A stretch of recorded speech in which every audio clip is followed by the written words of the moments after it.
الرصيف بحيرة والشارع غريب، تجيها كل بنت من بيتها العتيق ويقلها انطريني وتنطر عالطريق،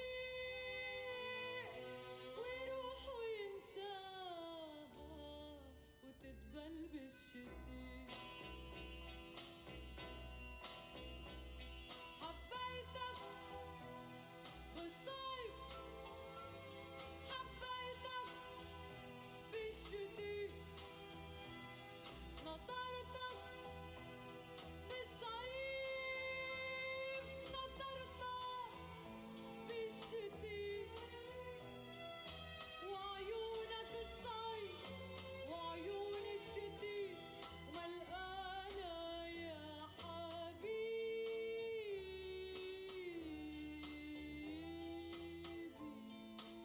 خلف الصيف وخلف الشتاء.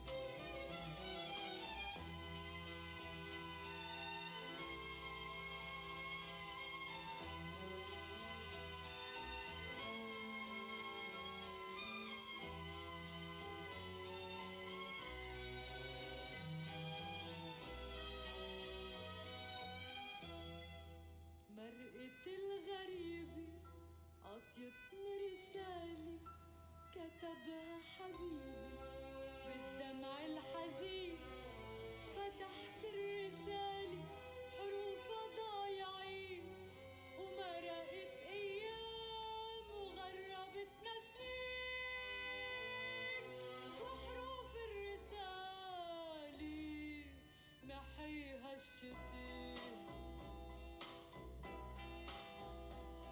حبيتك بالصيف، حبيتك بالشتاء، نطرتك بالصيف، نطرتك بالشتاء، وعيونك الصيف وعيون الشتاء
think we are good here. If my audio is weird or messed up, let me know because I had to fix it for the last 2 hours. It was not fun. It fully reset, and I couldn't remember what I had it on, which I haven't done for around a year. I did it before. Hope everyone's doing good and that you can hear me clearly. Music down a little bit here as well. Cool. Today we're going to do a bit of an Egypt game in Millennium Dawn, which I've been wanting to do for a while. The focus tree did come out for it, and I've looked through it. I started like a single player game on my own, and I was like, okay, I should just wait and stream this because I think it'll be interesting. It's very well made. Egypt's a very interesting country. It always has been, pretty much forever, in any period of history. The modern status of it, I think, is not too well known. I mean, Egypt technically is one of the most wealthy, prosperous countries in Africa, right? And the Middle East, too. But the West, in particular, tends to overlook that. So we are starting in 2000. We have Mubarak in charge and all of that. I also haven't been streaming in a while. I probably will be consistent with it again. I'm not too sure, though. This summer, I kind of just wanted to chill a bit, to be honest, folks. I'm going to be honest. Like, I like streaming, and I like making YouTube stuff, but it is, I don't know how to put it. It can be, I don't want to say stressful, but it's like something that takes up a lot of energy, you know? And I'm about to move. I'm moving to go back to college, and I wanted to just kind of have a chill summer. I haven't done that in a long time, since I was quite a bit younger. So it's been good, though. Very refreshing, very nice after the last year or so. I hope everyone's summer is going very well as well. Very briefly, if there is anyone here. I think there is. So what the, how's it going, Fairy? Is my audio good? Are there any major issues? Is it like really quiet or just like weird or not working? Because I've tested it a bunch, but I want to make sure it's coming through all right. If someone could let me know, I would appreciate that. I think it's good, but I'm not sure. Second.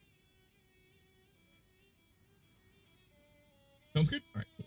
But yeah, so yeah, that's what I've been doing the last, I think I've streamed it around a month or so. I've been just kind of chilling, playing games, chilling with people, and prepping for college. I've been trying to get my math skills up, which is rough. I don't know about y'all, but for me, math's always been a big challenge. It always has. Like, I can do it, but whereas some subjects I can just get easily and I can be lazy with, I can't do that with math. I actually have to really work hard, which I think that's the case for most people, honestly, but I don't know. It's weird for me. So I've been trying to get my math skills up because I want to test so I can take a calculus class immediately when I go back to school, which has been a lot of work and been very tough, which I think I should be fine. I should test into it, but that's taken up a lot of my summer as well. Refreshing all those old skills and stuff like that, which is good. So, heck yeah. Not too much else going on my end, for the most part.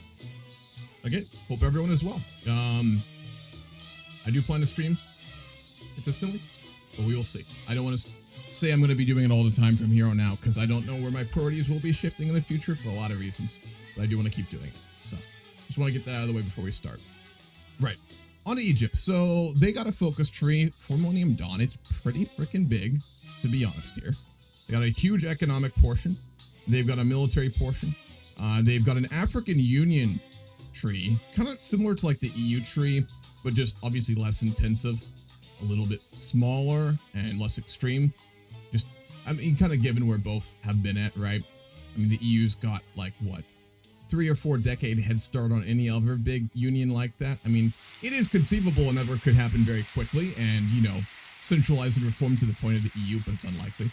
They've got a bit of some features for like the religious issues in Egypt with like the Copts and then Islam, obviously, and the Christians and stuff like that. And then their political focus tree, there are a couple different options. You can go Mubarak, you can go Morsi, or you can go with a pan-Arabic path, where you can actually unite like a bigger, larger country, the other Arabic countries. And then I think there's a couple other weird ones, like if like the more extreme Muslims get in charge, and I think, yeah, El-Sisi, when he comes around, who is the current leader of Egypt. Pseudo-dictator. I mean, a lot of their leaders have been, right? Mubarak also is basically a pseudo-dictator. It's technically, this is a democracy in 2000, There are elections, right? But with a lot of countries that have heavy corruption and strongmen in charge, those elections aren't really that legitimate, if we're being honest. He's been in power, I think, for around 20 years at this point. It was 81 or in the 80s that Mubarak came to power. Military guy, famous for, I think it was the War of Israel, right? He was pretty heavily involved in that. That kind of got him a lot of fame. I think he was military. And then he came to power after Sadat was assassinated, the previous president, and then he kind of inherited things being pretty popular. He's an interesting guy, I will say.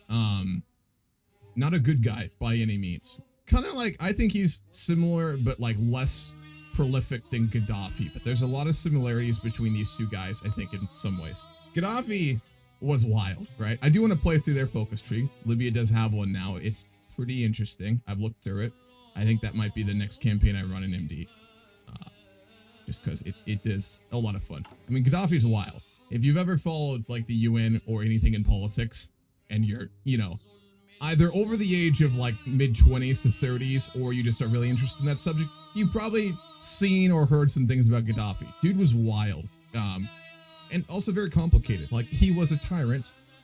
He ran his country through brutality and through like very strong, police and military that would beat and torture people. Same with Mubarak, right? Authoritarians.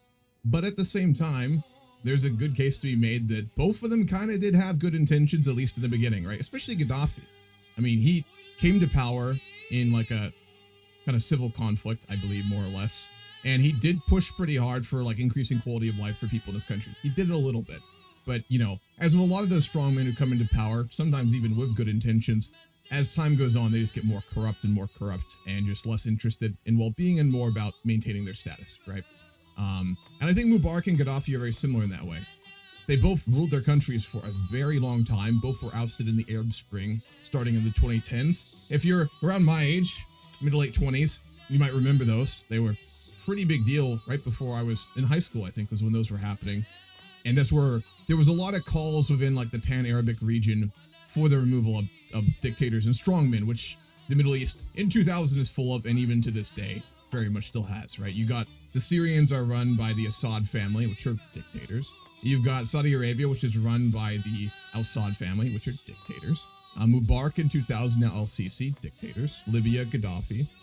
Jordan, a little bit more complicated, but I mean, it's a strongman monarch for sure. It's just a little bit more Western and democratic.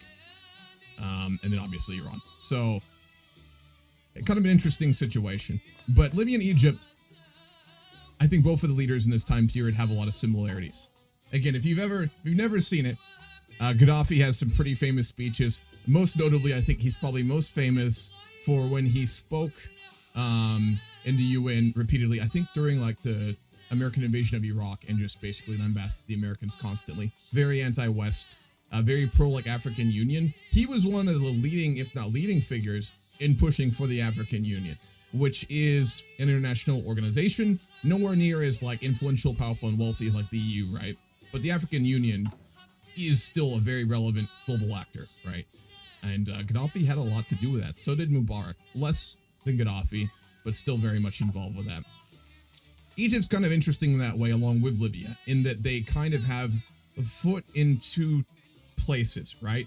Like, Egypt especially, and Libya too, they're both a part of the Arabic world, and they're also a part of the, greater African politics and region. So it makes them very unique in that way. And then, of course, the Suez Canal, which is the place that almost all global shipping goes through. It's very important and has resulted in many, not always good things for Egypt, although they got given it by the British, right, who built it and then owned it for a very long time. They were given it after World War II in the post-colonial era when Britain decolonized under, I think, Attlee, right?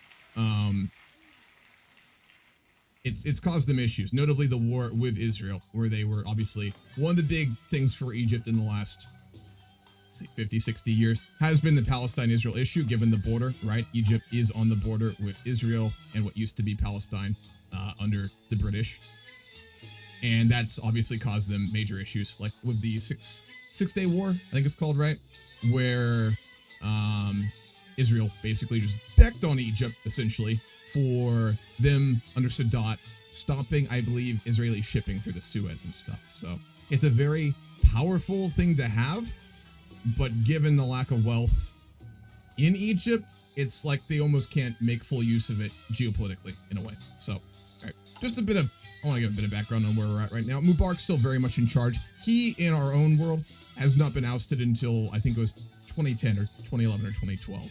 So he has another decade. He ruled for around 30 years before the Arab Spring when he was pushed out. So right now he is still very much in charge. What's up? How's it going, Con? Been a while. How's it going, Covert Clown? Good to see y'all. I'm gonna play this with light roleplay. I don't want to like commit to like a really in-depth roleplay campaign, but I want to play this realistically and a bit more than like when I did Iraq. So we're gonna play this a bit more realistically. I'll do polls for elections. We've done that before, and I like that. And then play things out realistically, right? So we'll be playing as Mubarak unless changes happen with elections. We'll play out the government and things like that. So, hold on, I'm getting Steam messages. I need to turn that off.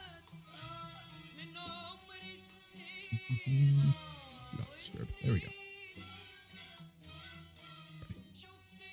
So, you know, whereas me playing in a more, the way, you know, a lot of, you usually play a game, I would obviously be defunding things like the military and our police forces, right? Because they're expensive, they don't provide a lot. Mubarak needs them to stay in power, so I won't remove them. But I'm not going to go like extreme with the roleplay. Yeah, I think that's kind of how we're going to run things here. I'm going to go with the National Spirits to start with. Arab League member. The Arab League, formerly the League of Arab States, is a regional council of Arabic states. The purpose of the organization is to draw closer relations between member states and coordinate collaboration between them, which I think there's a map mode for. Let me see if there is. There's one for the GCC, which is not the Arab League. It doesn't look like there's a map for it. But I think that'd be Saudi Arabia, right? Yep. It'd be Iraq. No. Yeah, they are. They're in it. Syria, I believe. Yes. And then Jordan. And then Libya, probably too. Yes. Yemen and Oman. Not Yemen. Oman for sure. Yep. And then is Iran in it? It is not. So. And then maybe Kuwait and UAE, I'd suspect. Yes. Okay. So this kind of region around here. Just to clarify what these are. There's a lot of different organizations Egypt is going to be in, so I want to kind of clarify them at the start. It's not the most important thing, but I think it's good to understand, right? So the Arab League, there's the GCC, which is the Gulf Cooperation Council, but that's just like kind of within like the peninsula, Saudi, UAE, Oman, etc. We're not in that. We are also in the African Union. Right now, it's the Organization of African Unity, which was founded in 1963 by the independent African nations. The goal of the organization was to encourage political and economic integration of Africa and to fight against colonialism and neo-colonialism. However, the organization has mainly stayed as a talking shop, as no common military, judicial, or political departments have been established between the states. In 1999, under the leadership of Libyan leader Muammar Gaddafi, the OAU members signed the Sirla Declaration with the intention of replacing the OAU with the African Union, latest by 2002. So it's not technically the African Union yet, but I think we get an event. It will be very shortly. To finally create an organization that is capable of uniting the African continent. So we'll talk more about that later when the event happens and I go probably down that focus tree a little bit there. Major non-NATO ally is a designation given to the United States government to close allies who have strategic working relationships with U.S. armed forces but are not members of NATO. While the MNNA statute does not automatically include a mutual defense pact with the United States, it does confer a variety of military and financial advantages that otherwise are not obtainable by non-NATO countries. This is a real thing. It is actually pretty freaking important because if you get this designation, you kind of get access to Western arms markets. That's a really big thing for it, right? And it also suggests that you're kind of more in that Western sphere of influence, not in NATO, but within the periphery of it, right? Which is interesting because Egypt in the Cold War kind of shifted. They were kind of much closer to the Soviet Union for a long time. I believe Mubarak, even when he was younger, had like a lot of connections to the Soviet Union, but now they're much more in kind of a pro-Western state. Sadat and then Mubarak very much opened Egypt up to Western like development, right? So international money coming in to promote basically the fact that they were really poor. Prior to being a democracy or under Sadat, they were a monarchy under King Farouk, I think it was, or was it King Fahd? I think Farouk. Who was corrupt and basically made the country really poor. It had been poor before that, obviously, as a British protectorate, British Empire. Pretty infamous for not developing its colonies, right? Unless they needed something and then they owned it and then they just extracted it out, right? So Egypt kind of hasn't really been economically relevant and powerful since maybe like, I'd say probably even Muhammad Ali time. We're talking like Vic 3, right? So it's been a long time. They just have not been very economically powerful, and that's true in 2000, right? They're pretty poor by all standards. Now, an interesting thing kind of about the non-NATO ally status with the US is that Egypt in this time period is cooperating very heavily with America in a lot of different ways, all right? Like the CIA, for example, pretty infamously had some CIA black sites in Egypt, and they cooperated with the Egyptian military because the Egyptian military was allowed to do whatever torture they wanted. They did some pretty horrible things, which I won't talk about because it'll break TOS. But if you want to look up the Egyptian military and like secret police, they do some pretty horrible things. And America cooperates with Egypt to basically let them do stuff that they can't. So we cooperate pretty heavily with them on that, and do to this day as well. So not a formal like American ally. They kind of like to balance things a little bit because being too close to America kind of pisses off like the other Arab countries like Saudi Arabia, Syria, Iraq, stuff like that. But American money is very useful. All right, moderately conservative society, so we're not super hardcore Salafist. Youth radicalization. Saudi aid for mosques and madrasas. Saudi Arabia graciously helps us with our finances and especially sponsors our mosques and madrasas, religious schools. Here, Salafism, a fundamentalist version of Islam, is being taught and spread. Saudi Arabia is very fundamentalist Islamic, and they do push that to all their neighbors. Broken economy. Nowadays, Egypt is in a deep economic turmoil. Poverty and radical disparity is common and continues to enlarge and grow. This is like a whole mechanic we have to deal with. Heavily outdated army. The Egyptian army is a shadow of its former self. To ensure our security, we must repair our army and get it caught up with the rest of the world. Irrigation problems. Home of the Muslim Brotherhood. Egypt is the birthplace and home of the extremely popular and influential political Sunni movement called the Muslim Brotherhood. They're pretty far right. Al Jazeera. By far the largest and most influential news network in the Arabic world, is the gem of Qatari soft power around the globe. USAID. United States Agency for International Development is an independent agency of the United States federal government that is primarily responsible for administering civilian foreign aid and development assistance. With a budget of over $27 billion, USAID is one of the largest official aid dependence agencies in the world and accounts for more than half of all U.S. foreign assistance. I won't rant about this right now. It's very complicated. Kathum, yeah, very good music. I'm playing some really old Egyptian music, by the way, if you're wondering what this is. It's pretty good. USAID is a very mixed bag in many ways. It's used as also a very much a soft power tool, right? To kind of take control of resources in areas, get influence in foreign governments. But it also does provide a lot of quality life increases to countries around the world. It's a very mixed bag. Very much kind of a double-edged sword for countries that use it. Suez Canal Authority is controlled and operated by the Suez Canal is operated by the Suez Canal Authority. The authority's revenue totals alone is $5 billion USD per year. While the Suez is, by international treaties, open to both civilian and military vessels alike, it can easily be used to control shipping between Asia and Europe. When this is attempted to be broken, it's caused a lot of issues. Notably, again, when Egypt closed the Suez to Israeli ships and almost lost the Sinai. So, I think Egypt's now very careful about that. It's an incredibly large source of income. And if Egypt had a stronger military and navy and economy, it could be an incredibly potent tool to push their political agenda. But they don't have that ability, right? They don't. They're too poor. The military's too weak. They don't have a navy that's relevant. If they did, they could really use it. But that's not an option. Okay, what else? Corruption in the army. We've got a lot of issues with corruption all across Egypt. Mubarak's administration was infamous for corruption. I mean, he himself accrued tens to hundreds of billions himself and his family, similar to all the dictators, the Sauds, Gaddafi, etc. But it was really bad just across the board during his tenure. It still is to this day. Sisi's not much better, but yeah, it's been an issue in Egypt for a long time. Suppressed Coptic people. Copts are like a type, a branch off, a really old branch off of Christianity, kind of very relevant more in southern Egypt, a minority group. I think it's still pretty large though. Let me look it up. What's the demographics on that? Egypt. I want to say like maybe 1 million or 2.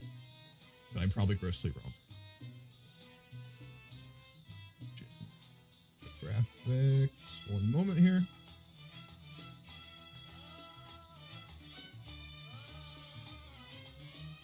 Egypt.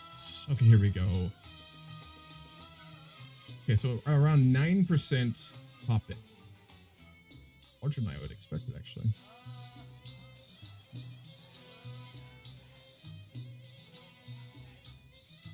I'm not getting any concrete numbers here. I don't want to look too hard, but it's actually a pretty good chunk of the country. So they are a very relevant group politically. There's a mechanic that MD made for that. From Egypt, hell yeah, dude. Very cool country. Very freaking cool. Right, where was I? Rest of the national focuses. Opportunistic military. The Egyptian military has not been hesitant to take the first opportunity that would grant them more power, either politically or logistically. The military will oppose parties that threaten their influence over the government. For example, the military will seize any opportunity to oust a government that aligns themselves with the Muslim Brotherhood, as they go against the military's influence over the central government. The military opposes non-secular political parties such as the Freedom and Justice Party. The military standing with the government is affected by multiple factors, such as military spending and corruption. If our standing with them drops below -100, the military will topple the government. So the military is very powerful in Egypt, besides, being very outdated. It's a very powerful force. There is a draft, so I believe even to this day, everyone is required to serve in the Egyptian military for a few years. I think it was when I was there, which, to be fair, was like 8 years ago. The military is very powerful. So basically, all of the recent leaders of Egypt have been military officials and been very influential in the military. Sadat was, Mubarak was, I think, Air Force. Sadat, I think, was an army officer. And then Sisi was very connected with the military and a military figure. What did he serve in? Let me look really quickly. I'm curious.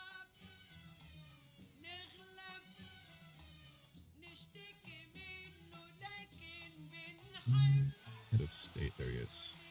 Al-Sisi, retired military officer.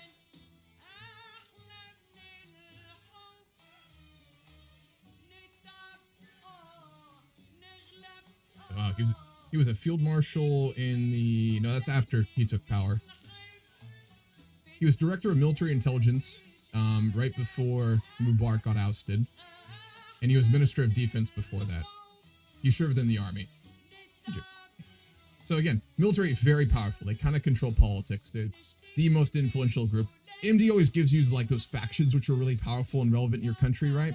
For us, oligarchs, small and medium business owners, and the military. The military. Military kind of is by far the most influential. Many Egyptians in Egypt. How do you mean? So they're very powerful. And the mechanics that they've put into the country are like that too. So we have to appease them, right? Which, given we are Mubarak, not a big issue. Unsatisfied military. They're unsatisfied with our party and policies. Agrarian-based economy. Egypt is an extremely poor nation with an economy predominantly based off of agricultural gains. I thought it was more textiles and cotton, but I suppose that's close to agriculture. Whilst the country modernizes into the new millennium, the people will toil in the fields helping the economy. Minor power, and that's about it for us. We are, of course, Sunni.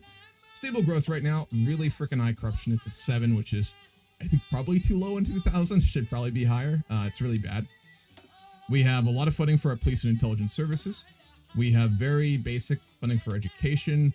Nothing for medical, basically. And then no real pensions or support with social programs. Semi-consumption economy. Mandatory service. We do have a draft. No service for women. limited intervention, and regulated migration. It's one of the new features they added with the update. So, all right, I think that's about everything. In general, we want to go over here. Do they give a background on them? They don't. Oh, anti-Zionist. One other thing. Very anti-Jewish sentiments in 2000 and up until, this day, right? Israel's hated in the Middle East for a lot of reasons I'm not going to go on to, given current circumstances. But Israel's fucking hated in Egypt, right? Jews are very also much hated in Egypt. Mubarak definitely pushed that a lot. He was kind of more secular. He was a fairly secular leader. He was not like Salafist or very like hardcore Muslim, but very anti-Jewish, which you can see here. Background military, smooth talking charmer, opposes Muslim Brotherhood, and anti-Zionist. I think just Jewish in general, honestly. Zionism and Judaism are two very different things. All right, for our military, we will go for microprocessors. I am going to actually work on military, given we're role-playing a bit more, and they focused a lot more on that. Trying to think what we want to produce. Again, Mubarak has a history as an Air Force officer, so I think maybe trying to update our Air Force a bit would be wise. The fourth generation's a little outside of what we can do here. How many mills do we have? 5. Probably not then. Work on being able to produce modern small arms equipment ourselves. And then for our third, we will work on construction. Oh my god, look at that research speed. Mine is 42%. That's ridiculous. GDP per capita is killing us. Our literacy rate is god-awful. We need to get that up, which requires actually funding education. Broken economy is really hurting us, and corruption's hurting us. So it's going to take forever to research things. We really have to work on that stuff. We are not running a surplus on energy either. It's very unfortunate.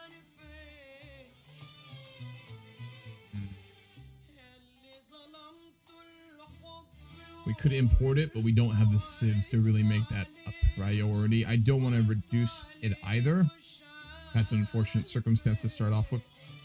Really big electrical issues even to this day in Egypt with like power outages and stuff like that.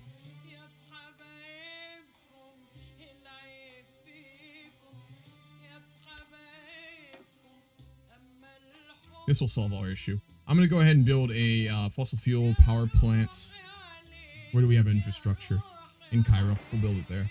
Let's also build up our infrastructure in Cairo, and then a couple other areas we're planning to develop. There's a big revitalization project in like the port of Alexandria in like the later 2000s and 2010s, so I think we'll build infrastructure there as well, and then work on some more civs to grow the economy. For our mills, we are going to produce... Everything we can produce is very bad, to be honest with you. We'll do support equipment, because that's always the same and viable. We'll do small arms, because we should be doing that. We'll make some AFEs, I apologize. And... both. Brains. And utility vehicles. For our dockyards, we are going to produce, I think it's convoys for now. I may try and build a navy if I go with this playthrough for a while. But right now, I think that makes the most sense. Military, get that organized very quickly. Pretty large military, but not a lot of quality, essentially. Is what we are working with right now. Not that great.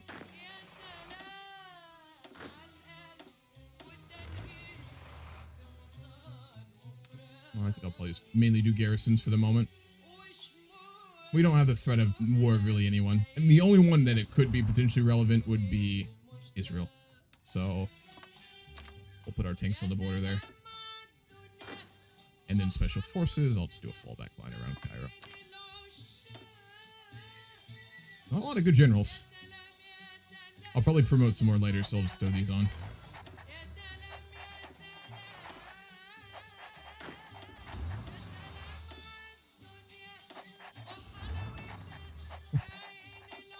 And then our focus tree.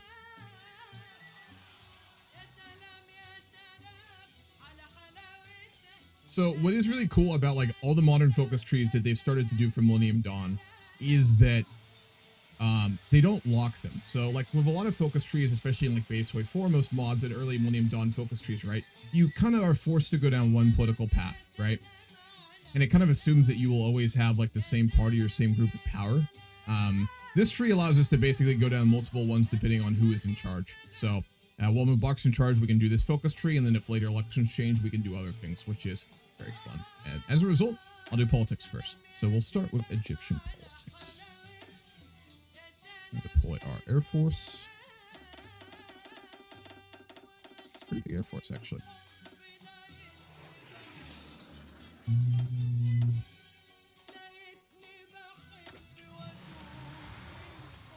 And then decisions, I'll go over briefly too. Slums in Egypt. The detachment of centralized physical planning processes to local realities has led to urban development taking place without planning consideration, which resulted in a high percentage of informally developed and unplanned areas of cities. Sprawl, right? Poorly developed sprawl. Such development took place in both the state-owned and agricultural land. At the same time, inner-city areas were neglected and turned into derelict and unsafe neighborhoods. Informal development undertaken by families in small towns and villages. Buildings are generally structurally adequate, however, infrastructure is lacking and overloaded. Streets are too narrow and often unpaved. Public spaces are very sparse. So it's very hard, like the big cities, especially like the Cairo area and the Alexandria area, very hard to get anywhere. Commuting is very difficult, just kind of hurts the economy as a whole, right? You gotta be able to move around the country very quickly, transport goods, all those sorts of things. Very big issue of that in Egypt, especially the Cairo area. What's up, Loves Nelly? How's it going? It's really bad. It's really freaking bad. So a lot of big efforts are changed. I believe like the plan of like Mubarak's government and then CC, or was it CC, was the new capital they plan to build like south of Cairo. I think like down around here, which was supposed to be like completely planned, like the new city, the new capital. A couple countries have tried to do that recently, actually. And it was supposed to be like properly planned and stuff like that so it could function better than places like Cairo. But that wasn't really like a way to solve the issue, right? Like it needed structural changes to like the major cities, the economic hubs where everyone is, right? Like you kind of got to do that. It's expensive and hard, but you don't have a great city without it. Like Napoleon III, a very underrated leader in history, I think in many ways, who was obviously the nephew of Napoleon. I'm tangenting here, but it's relevant, I promise. Paris was a shithole up until like the 19th century. I'd argue it's a bit of a shithole now, but I don't like Parisians very much. That's a whole different thing. But the city was very poorly planned. Like a lot of cities, they grow naturally, right? Like they develop over time. In history, you don't have like urban planning isn't really a thing until the modern age, unless we're talking about the Romans. And Paris was an absolute shithole. Same issue, hard to get around, narrow streets, very difficult to traverse, concentrated place of economic power and population, but not able to utilize it correctly without major changes and infrastructure reform, right? Napoleon III did that. He completely rebuilt Paris. He was a little unpopular for it because he demolished buildings and like rebuilt the city to much wider streets, made it much more of a traversable cultural hub, right? Which made Paris the great city of the world that it is, one of the great cities of the world that it is today.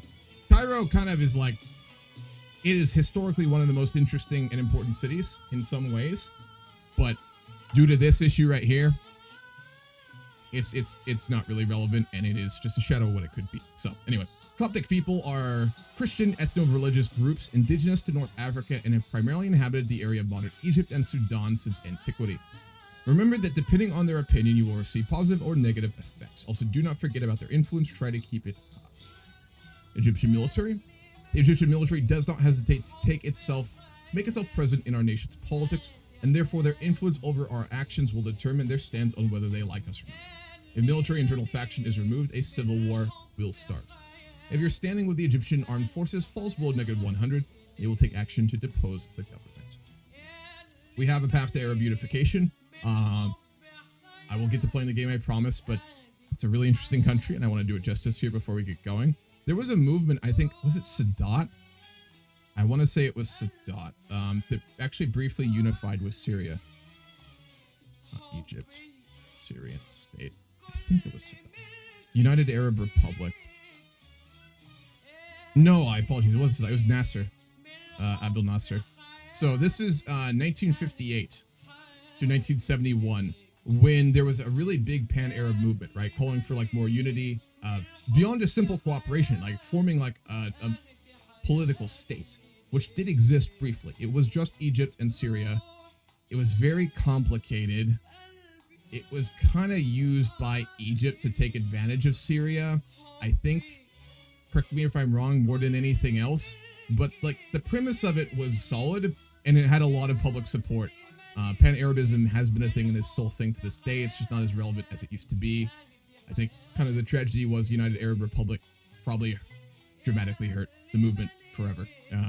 But it was really interesting. So there is kind of a movement for that, and we can go down that path if we want. I don't know if we will.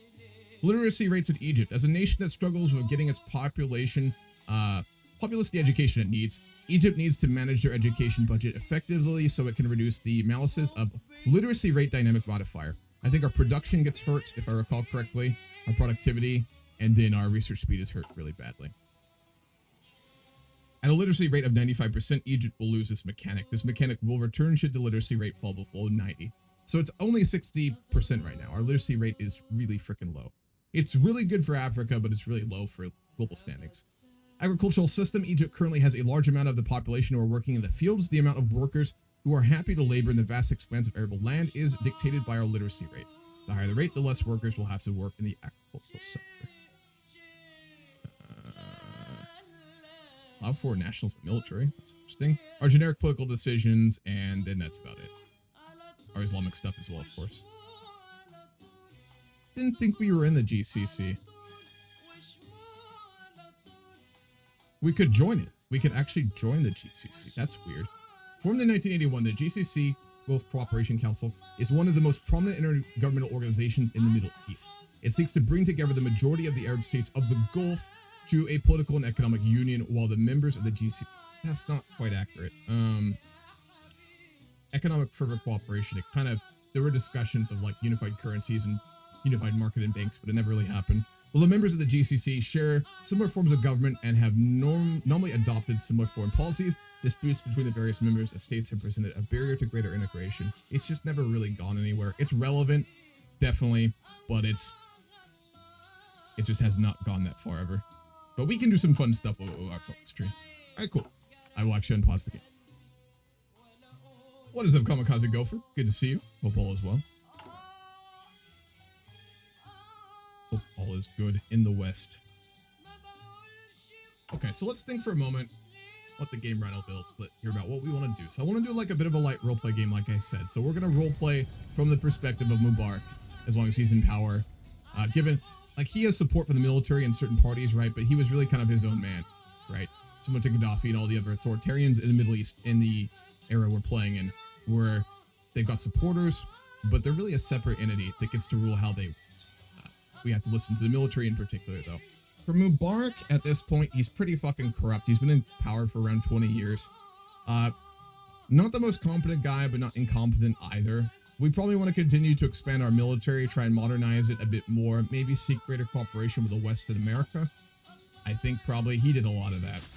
So I'm going to go ahead and improve relations with the Americans. Obviously, we need to immediately get an intelligence agency going, which was a very big part of his rulership and really just all of Egyptian rule in the last couple decades. We won't start to do anything with slums or corruption, I think, for a little bit here. We'll work on expansion of the military, modernization of it a little bit, some more economic growth in the Cairo-Alexandria region with infrastructure, so maybe trying to deal a bit with those issues of like over-urbanization in the slums. So maybe I will go for one of those. We'll reduce the slum levels in Cairo. And then beyond that, probably just work for some economic progress here as well. So the way I will do this again, if you've been here for past streams, especially the Grand Campaign, I'm going to do basically a poll for the elections. I'll let you guys vote for, I think I can do up to 4 options in Twitch polls. So I'll probably just do like the 4 big parties, and I'll like affect the numbers based on that. I don't think I'll just swing it entirely based on the numbers, but like based on where the poll goes, I'll buff the parties a lot more based on that is how we'll do this. So I'll just read out the top 4 really briefly here. When is our next election? No elections. There technically should be right now. I thought there was. Weren't there elections at this point in Egyptian history? Or did he implement it later?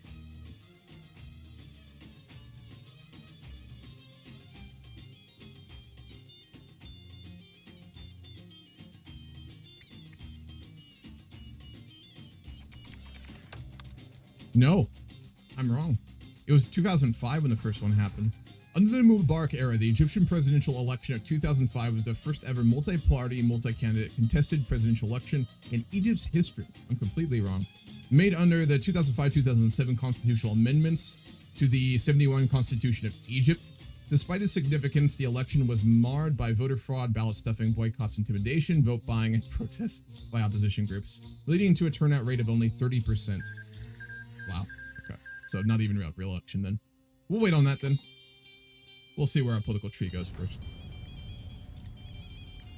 Investment offer from Iran. Infrastructure in the Nile Valley. 7.7 billion. We don't like Iran very much is the thing. Because Iran's kind of like wants to be like the most relevant, powerful Islamic country. And we really do not like that. Especially due to religious differences. Egypt supported Iraq during like the Iraq-Iranian war.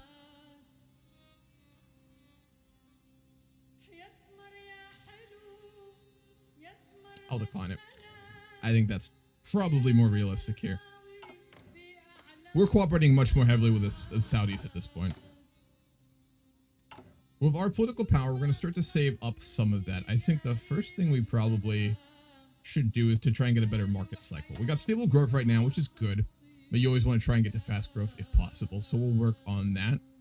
A bit on the economy here in a minute too. Muslim Brotherhood demands elections. The Egyptian Muslim Brotherhood are occupying central squares in cities all over the country, shouting slogans and demanding free elections. They are well organized, so our only two alternatives are to clear the squares by force and hunt them down and arrest the leaders and organizers or meet their demands. If this came from someone else, you might consider it, but not the Muslim Brotherhood. Mubarak really does not like them, so we'll clear the streets. We'll crack down pretty hard on them.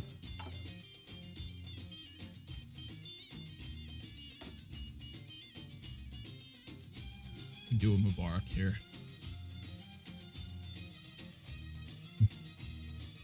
Yeah. Security state, essentially. They made a focus for it. That's hilarious. Contact CIA. Oh my gosh. Yep. That's about right. So we'll do some economic reform first, I think, here, and then we're going to work on working with the Americans. And then we'll go down a bit of our economic focus tree. If we get elections, things may change though, so we'll see.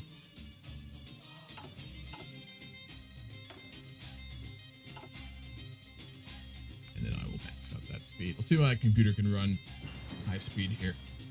Been a while. Pretty doable.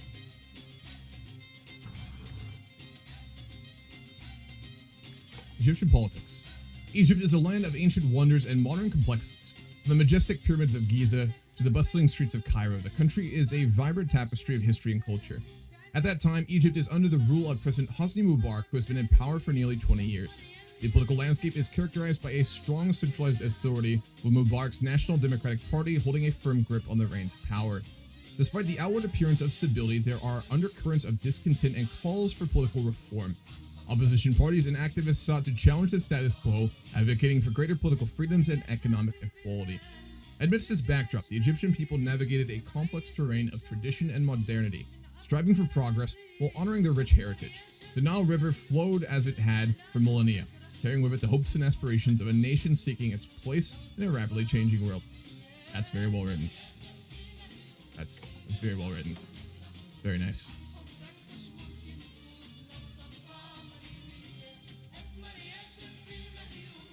Okay, we'll go Hosni Mubarak's government next. Hosni Mubarak is the long-serving president of Egypt, having assumed office in 1981. Known for his leadership stability, Mubarak has maintained Egypt's role as a key player in the Middle East. So the military will like us. Go to victory. What's up, Zax? Zox?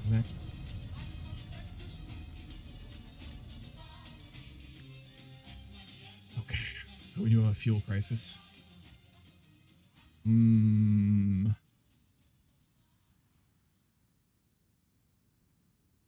Why are we consuming so much? I assume it is because we are in a deficit right now on our energy surplus.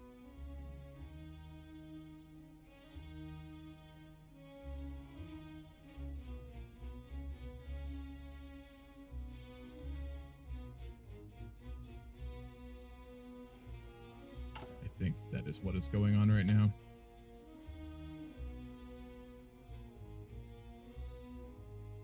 Yep.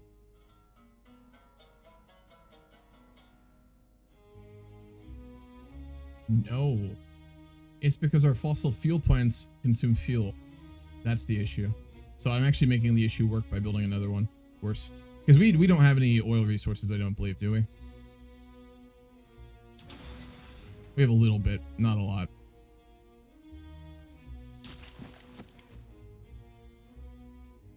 What's our debt like right now? 400 billion.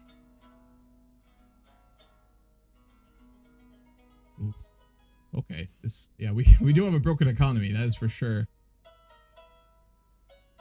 We can't go nuclear, it's not an option.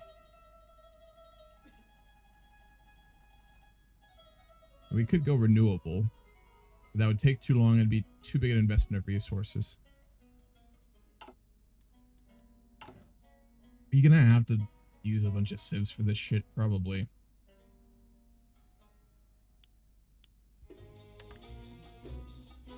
That is unfortunate. Let's see if we can just do one. 2 billion F-22? What do you mean? I do not follow. Can't. It sucks.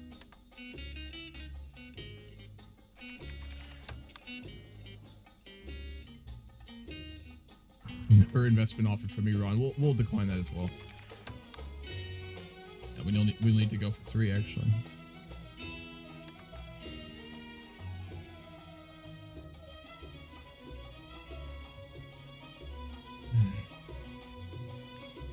Muslim Brotherhood terror cell dismantled. Egyptian security forces have succeeded in infiltrating one of the Muslim Brotherhood's major leadership cells and successfully arrested the ringleaders and their associates. Wonderful. They raided a prison though and got some of their people out. Okay.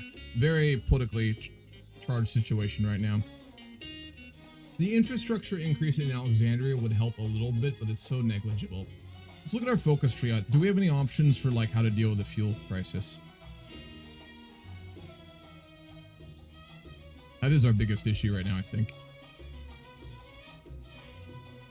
In the future, we definitely want to find a way to get to energy independence, but right now, definitely not an option.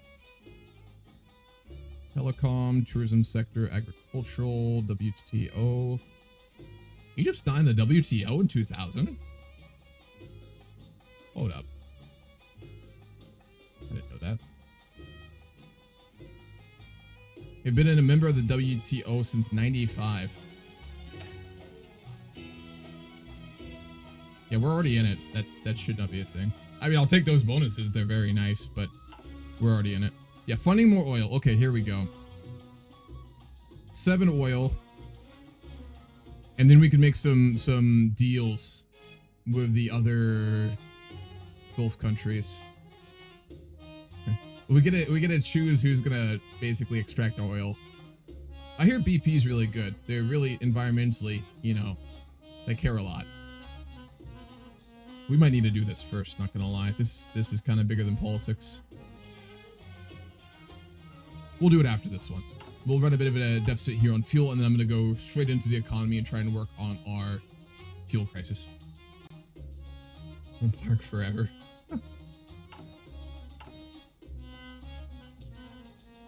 I know there's at least 1 or 2, I think, Egyptians in here right now, because I saw those messages early. What's the general sentiment towards Sisi like in Egypt these days? Like, how's he viewed by, like, most people there? I'm curious. Because it's always very different to kind of view like a leader from like the outside and like how they're viewed in like the international arena, right? And things like that versus just kind of how regular people view leaders, right? So I'm curious if any of you would care to talk about it. You do not. Our debt's really bad too. Yeah, we're running a pretty big deficit there. Unemployment rate 27%. Migration rate is down. That's good. We don't need more people. Most of our income is coming from population. We have a pretty big economy, population. I think like 60 million.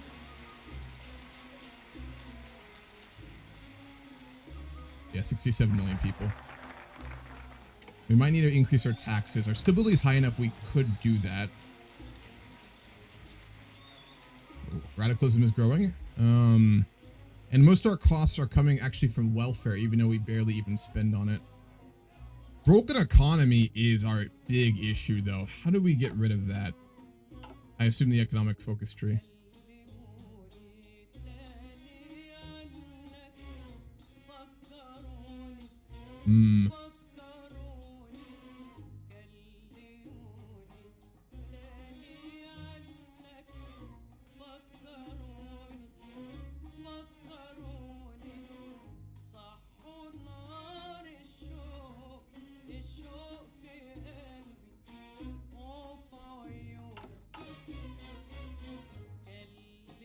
I don't understand how we get rid of this thing.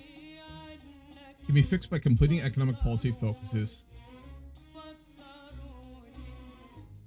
Okay, and we had to get rid of the slums, which we have started to do. There are 16 of them, so this will take quite a while. Yeah, we're gonna be stuck with that for a while. Okay, we can't let our debt get too out of hand. It's pretty bad right now. Our GDP is 533 billion. Our debt is 437.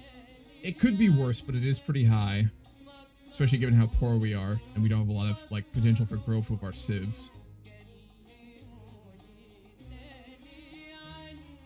Also, immediately just lease that extra civ you can get for free. Always do that if you play Millennium Dawn. Always just click this button. There's no reason not to.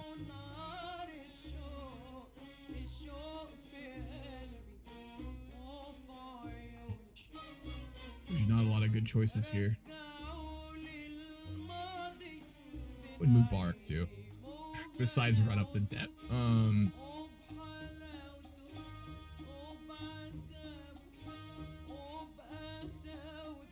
We'll go for the international development pathway, I think, here. We'll improve those relations with the Americans. We'll do a bit of our economic focus tree for the oil issues. Then I'm going to go down to one for cooperation with America and hopefully try and promote international investment into Egypt. That was a really big thing in the Mubarak era.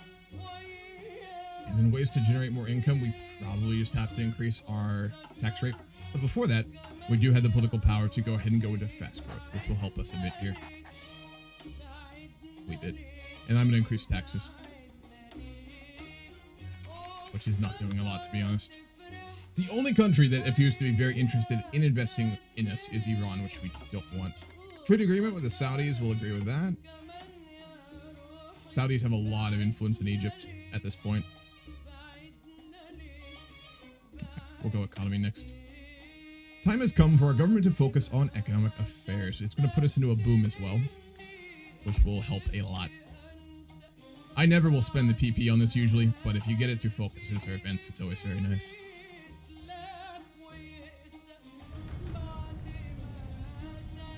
And you guys recognize Tibet as Chinese? Anything else we can do here? Not particularly.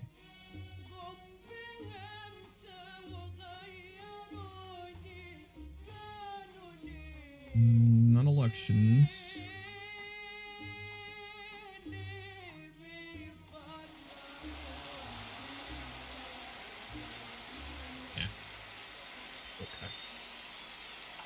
It's been so long since I played a country in Millennium Dawn that actually starts in a good position. I mean, don't get me wrong, I prefer hard games and harder situations, but it has been a minute. I hate to do it. We're boosting the Saudi economy pretty heavily with our oil imports right now. Mutual investment pact with the Saudis. Absolutely. That's huge. They are way wealthier than we are, and if they actually search to do that, that'd be huge. We'll improve our relations with them a bit as well. Definitely worthwhile. We're in really good with the Americans now, too. I might look for some licenses later when we have a bit more civs at our disposal to produce some better equipment. But our economy is not really at that point. Clash between radical Muslims and Christians. We'll condemn it. We are, for the most part, semi-fairly secular-ish. Not really secular, but not hardcore. We'll do some military appointments as well. Iran really wants to build infrastructure in the Nile Valley. My God. I mean, we could cut welfare even more. Welfare actually does a lot for giving bonuses in this game, though. That's the problem here. What's our expectations? We're overspending on basically everyone compared to what people expect. Defensively spending is non-negotiable given who we are and where we're at. But we could decrease social spending. Is it worth it, though? Deficit's really bad. It wouldn't go down by that much, though.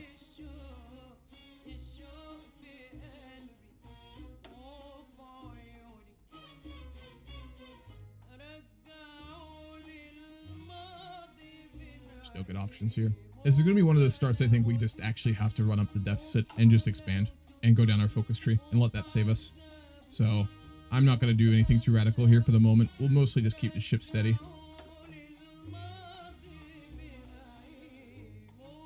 Going to consumption economy would be actually pretty good. Or actually, where is it?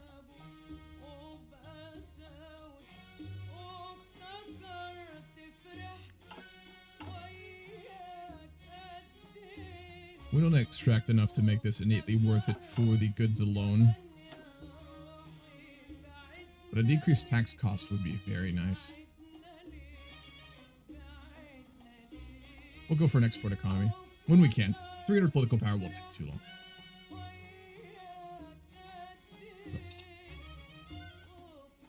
If it gets up to 200, that's when we gotta really start worrying. Interest rates just increase over time with the amount of the debt. It's at 10% right now, which is really bad. It's a really freaking bad interest rate. And we're just continuing to accrue more.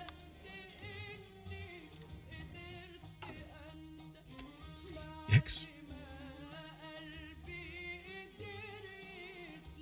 The military is at, I think, 50 opinion of us. They support us for the most part. Yeah, 60 opinion right now. Small and medium business owners are at 50, not giving anything. And then the oligarchs are also at 50.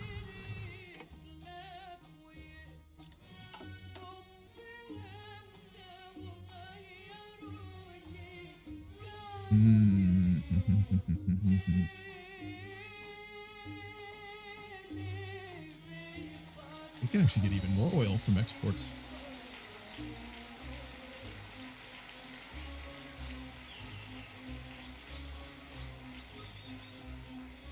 The problem is, with almost every economic focus tree in Millennium Dawn, all of them require money, or most of them do, which is reasonable, but it really hurts.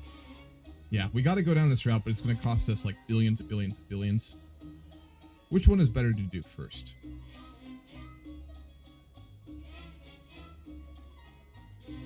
Not a lot of oil. Trade relation boost, that's not bad.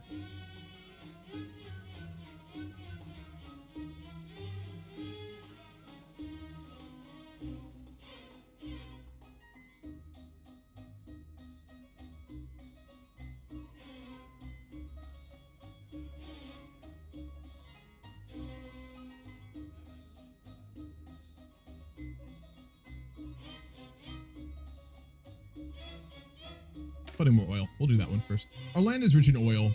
How about we extract some? Are they one of the bigger oil producers in the world? I know they're a member of OPEC, I think, right? No, they're not. Oil production ranking by nation.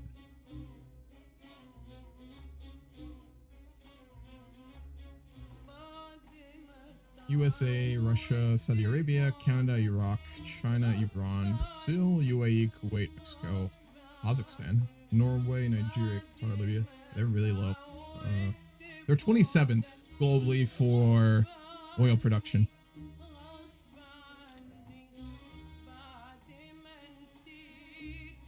They produce like 5% of what Saudi Arabia does. So it's not that much. It really isn't.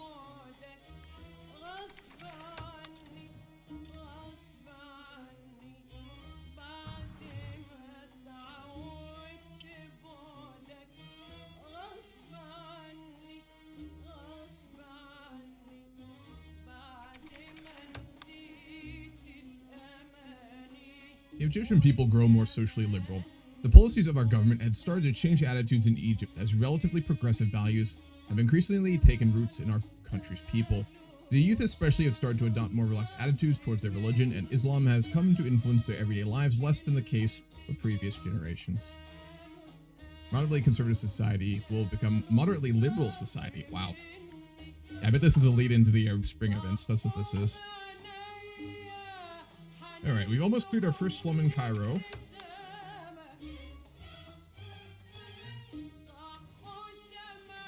We'll just keep, I think, working on Cairo itself. The fight against slums is going well. Our recent measures to combat slums have produced the desired result.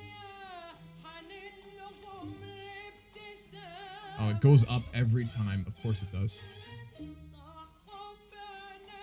It's hurting our construction speed there, which we're building in currently, and our productivity growth. So I'm going to take out a loan here, I guess, and we'll go ahead and remove more slums from Cairo. It'll be like our big project for the moment.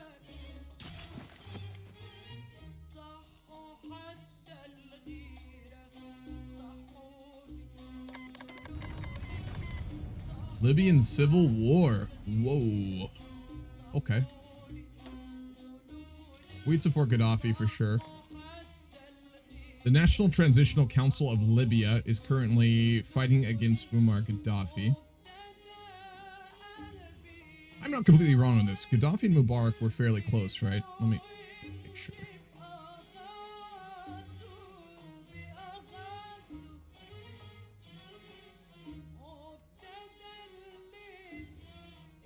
Yeah. Complicated, but positive. And we'd support authoritarians, given that we are one and we don't want to see things like this continue. So non-aligned group. All right.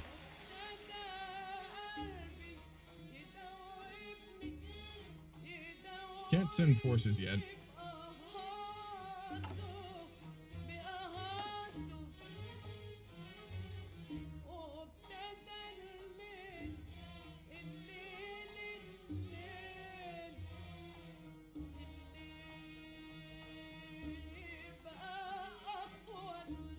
Let's see if we can get into it, actually. Let's try and change some of these. Yeah, if we go for the next one, if we get enough political power, we can intervene in the war. For right now, I'm going to start sending military aid to Gaddafi. We're going to send, what do we have a good amount of? Not fuel. Send guns. We'll send... They won't really need those, will they? We actually don't have a lot of stuff in stockpile, which is really weird. 800.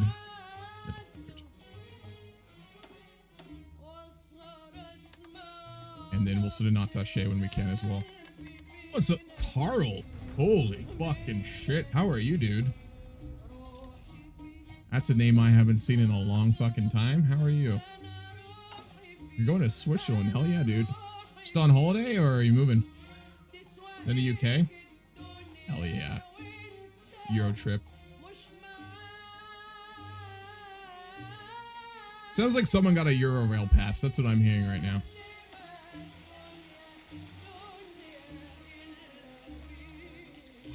That is going up so quickly.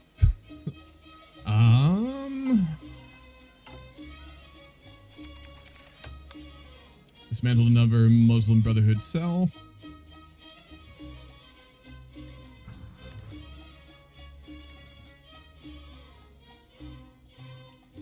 Catch you later, Carl.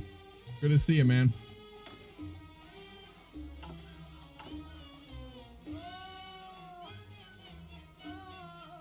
What's up, OES? How are you?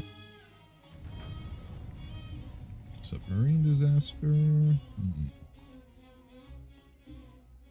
Yeah, here we go. National debt.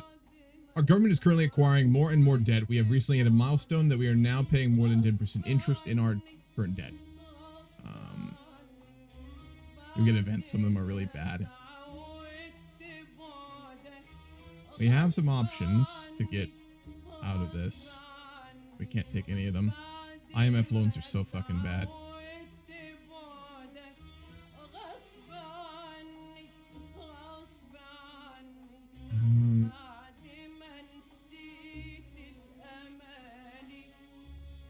We just have no way to deal with this at the moment. This we're about to take will help. We'll be able to get one of our civs back.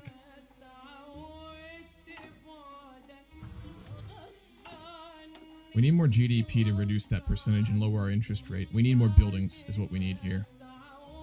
Oil issue, building issue, debt issue. We have to do that before anything. Probably industrial sector. What does gold mining do, actually? Nothing. We do produce gold, which would give us a bit of money, but it's not an insane amount, typically. And then I'll do gas exports as well, because that's going to give another 7 oil there. And we get researchers to go much further with it very quickly. Another 7 billion, unfortunately. We have the largest natural gas reserves in all the Mediterranean Sea. We must use this for our benefit. Really? I didn't know that. Hold up. Natural gas producers. Nation ranked. USA, Russia, Iran, China, Canada, Qatar, Australia, Saudi Arabia, also. Norway, Algeria. Egypt is 13th. They're a lot higher than they were on oil. They produce quite a lot. I did not realize how much natural gas the US produces compared to the rest of the world. That's insanity.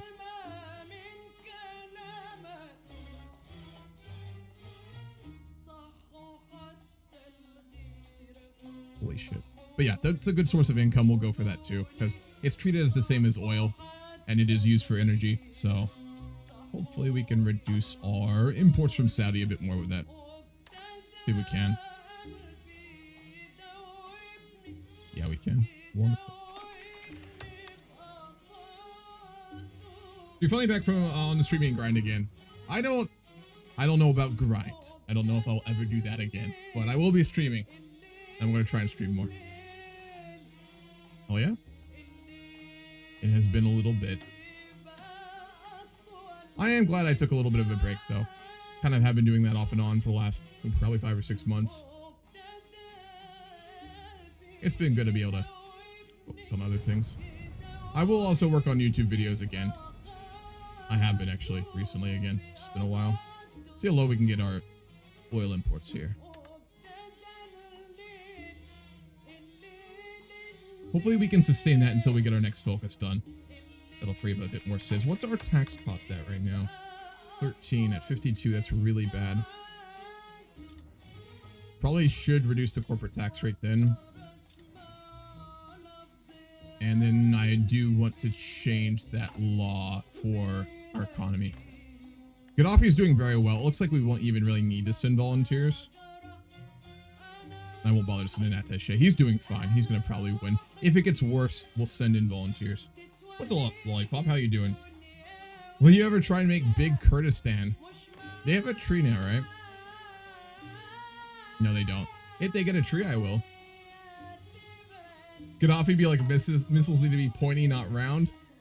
Yeah, I think he was probably the biggest, like the biggest influence for the Dictator movie. Is there anyone else? Like maybe Saddam as well a bit. The Dictator was like if I guess Saddam and Gaddafi had a child. That was a good movie. It was really fucking dumb at times, but it was a pretty good movie. the dictator. Any of y'all remember that? I remember when Sacha Baron Cohen, who made all those wild movies, when he was promoting the dictator. Do any of y'all remember that? I think it was on like the red carpet at like some big celebrity event in like Hollywood, when he was like carrying a jar that was supposed to be the ashes of Kim Jong-nam, Kim Jong-un's father, after he died. And then he like spilled it all over a bunch of people and stuff. It's really fucking funny. Good movie. He hasn't made a movie in a while, has he?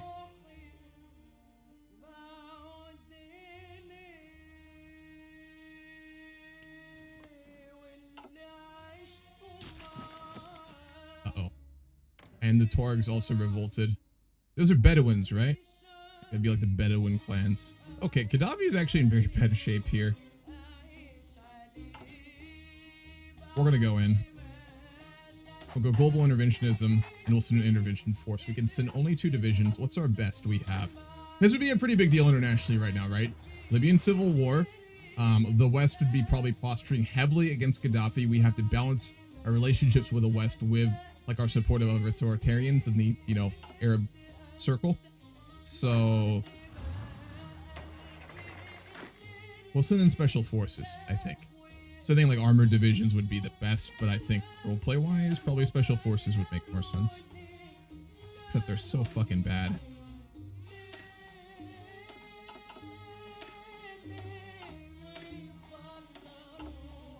They're so fucking bad. And we don't have the XP to really fix that.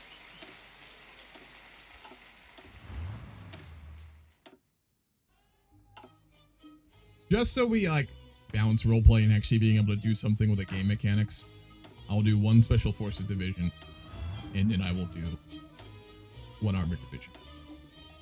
Do we have any generals we can promote here? I want to get new ones.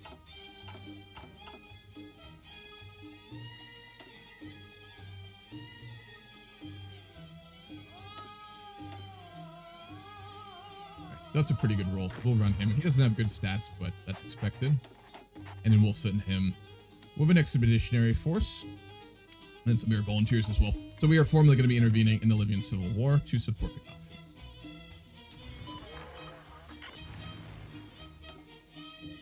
We can send 2 air wings.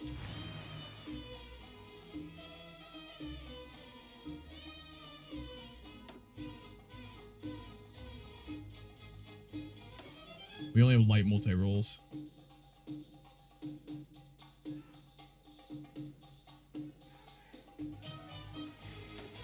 Send those then.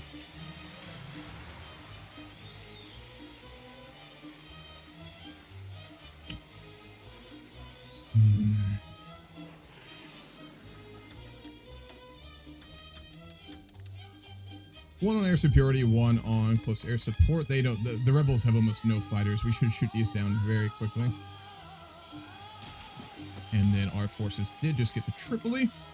I think we'll make a push for Benghazi here. We should push the Tuaregs.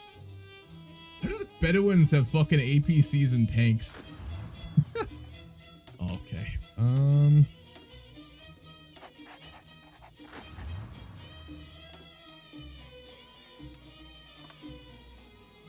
We'll go for Benghazi. That's pretty fucking important.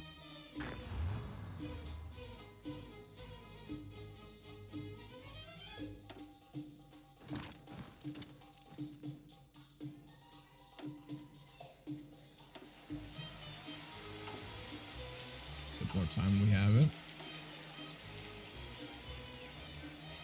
Egyptian M1 Abrams rolling into Libya. What do we have for equipment on our tanks, actually? It's always fun to look at that in MD. We have 18 M1 Abrams. You're absolutely right, Lollipop. God damn it. That's funny. Ramses, we've got some T-62s from the Soviets, some D-55s. But we do have 18 M1 Abrams tanks. Is that historically accurate? Given that, like, Egypt is, like, a cooperative country with NATO and the US, I think that is true.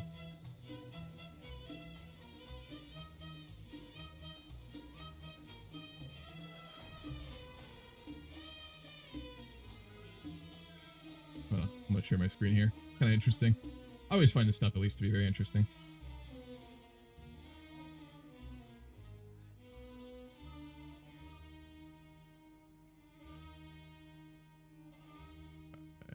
Let's see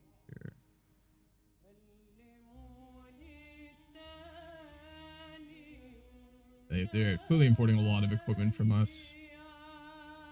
Yeah. What the fuck?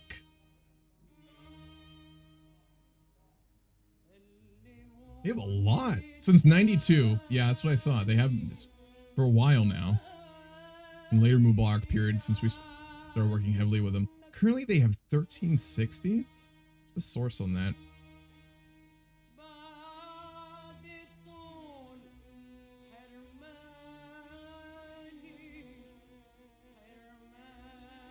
It's a dead link. IISS 2017.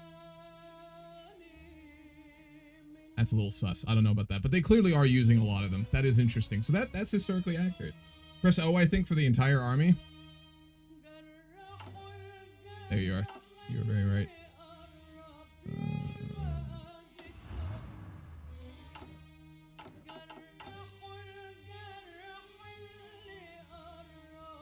It'd be a light tank. It'd be a regular tank. Where are they at? Tank?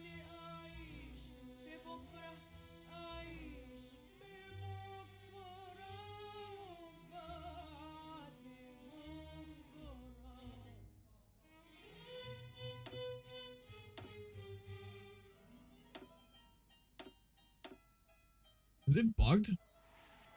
Our logistics says that we don't have any tanks, unless I'm missing something. Egypt has a license to build Abrams. That I didn't know either.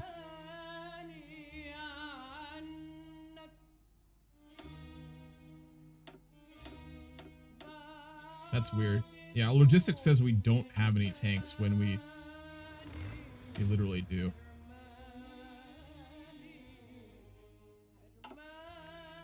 Well, regardless. Yes, you are right. M1 Abrams tanks rolling into Libya. Okay, we have reduced our oil issues quite a lot there. How much more will we need to remove these entirely? I feel like at this point we've kind of done what we can to reduce our energy independence issues. For the moment, we have a bigger issue, which is the currently very quickly amounting debt. And we need just, frankly, buildings to deal with that. Simple as that. Which looks like we're going to probably want to go into our industrial focus tree area. Yeah. Yes, indeed. Anything else that can just give us some quick buildings here? That's fantastic. Oh, that is really good. We probably should do that first. But then again, we need to build up the civs to even be able to produce first. So infrastructure probably should come after.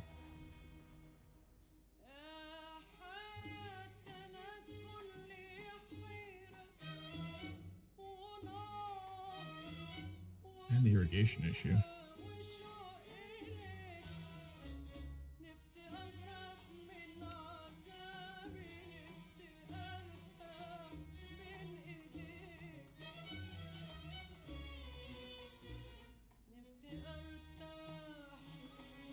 Fucking expensive. Do any of these not give costs for buildings?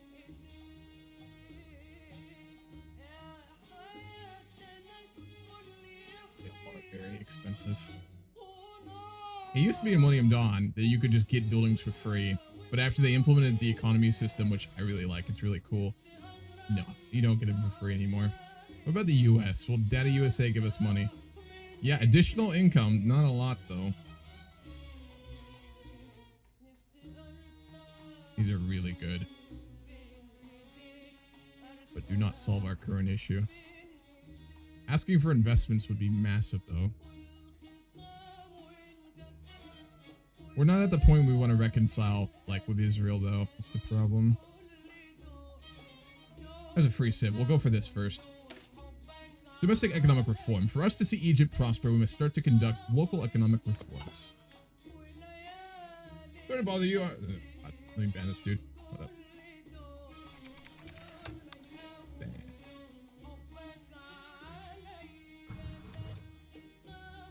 Scam, scam, scam.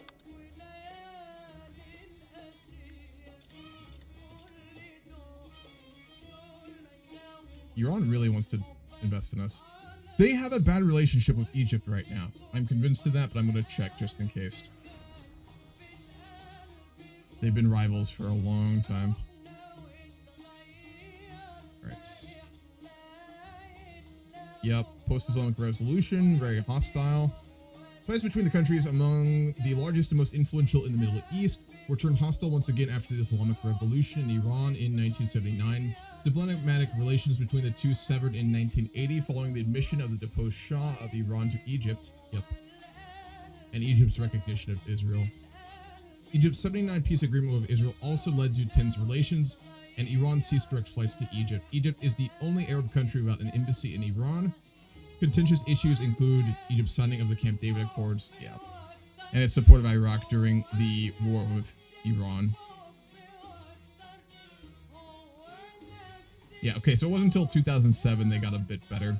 In 2007, relations between the two countries thawed in the fields of diplomacy and economic trade, only to retreat during the 08 to 09 Israel-Gaza conflict. It was not until the official resignation of Hosni Mubarak in 2011 that relations started to improve significantly. In 2012, Iran appointed an ambassador to Egypt, and soon after, Morsi visited Iran in 2012. Okay, yeah, so we're very hostile. So I should just be saying no to all these, that's what I thought. As much as the infrastructure would be nice.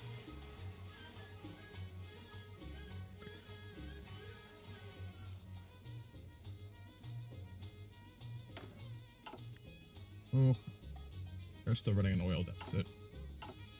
I also have really forgotten to assign some things here. We'll go for our energy balance. We'll go for our tax cost. We'll go for our protest strength. That is very important since we're Egypt, and it is pre-Arab Spring. Government popularity. We'll do factory count. And we'll do weekly balance. That'll do it. Oh. Only one really red number there. It is a very red number. Our deficit is awful. It's funny or a mistake, but Albania and Millennium Dawn has North Korean artillery. Do they really? It's funny.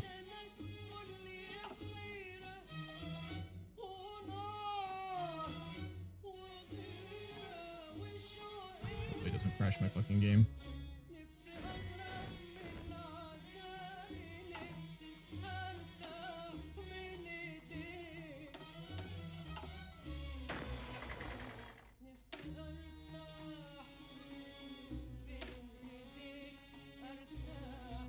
Oh my god, you're right. There's 18 North Korean artillery pieces in one of their divisions.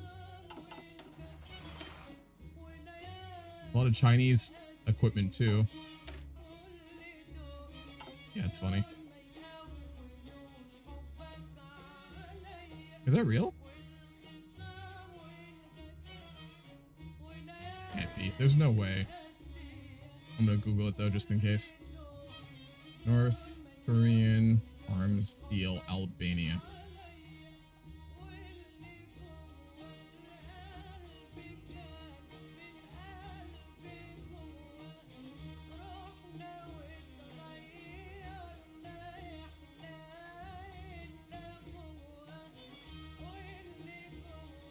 Yeah, this doesn't look real.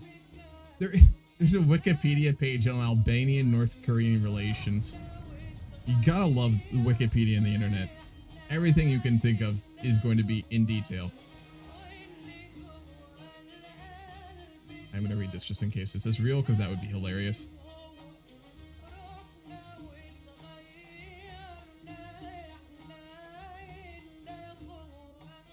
Diplomatic relations between... This is a weird thing to be reading, but I'm playing Millennium Dawn, and things always get fucking weird when I play this game. Diplomatic relations between Albania and North Korea were established in 48.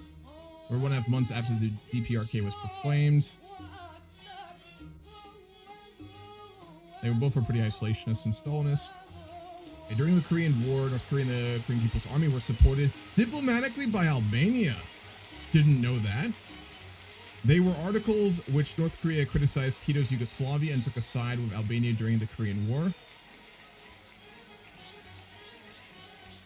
Wow. The head of the Albanian government hosted Kim Il-sung on a state visit in 56. In 59, Zlaksa, prime minister, I can't say these names, received a visit as well. They signed a declaration of friendship in 61. Holy fuck, there is something to this. According to Charles Armstrong, Albania was a litmus test for determining North Korean's position in the Sino-Soviet split, which is when Stalin's Russia and Mao's China basically stopped cooperating despite being communist. During the Sino-Soviet split, North Korea took a neutral position while Albania supported the Chinese, contributing to the deterioration of relations. This had an effect on Albanian-Korean contacts, with the Albanian ambassador claiming in 61 that Premier Kim, during a Congress meeting in Moscow, could and should have had more contacts with our delegation. He was afraid of being noticed by the Soviets.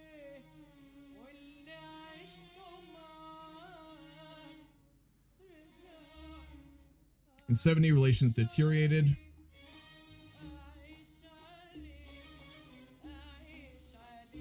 Yeah, okay, so they went very far south in the 70s. They were frosty until 85 with the death of Zlaksa. Saying that name very wrong.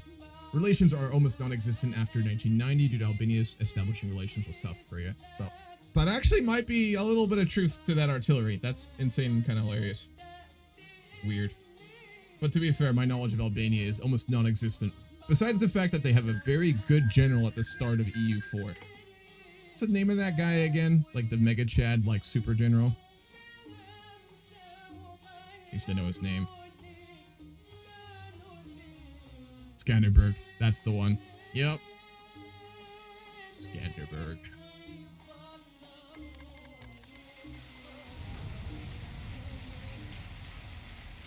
That's a whole deep dive I won't go into right now. But interesting person. Okay. Back to playing Egypt. You get public service investment from this, which is going to decrease our tax cost, which is good. We'll be able to use more of our buildings for construction. Construction speed bonus, and more income for a year only, unfortunately. Then we get a sieve, and it's going to cost us 8 billion. Let's think about what we're going to do next after that. We can pick up a sieve there, or we can just get flat additional incomes. That does not scale with time, and it will not significantly help our issue right now. So we'll do fair privatization. And that would give us 10 million. I don't know about this one. We will go for privatization next, though.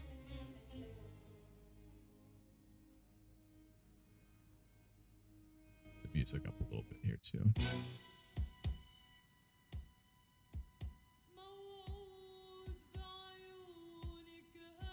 I'm also going to go to the bathroom and get a bit more water. I will be back in just one.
Clinton won?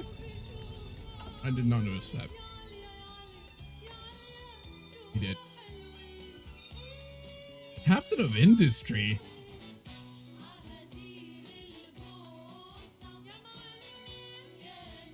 I don't know about that. I don't know about that. I can get behind career politician, definitely. Abso-fucking-lutely. Captain of Industry.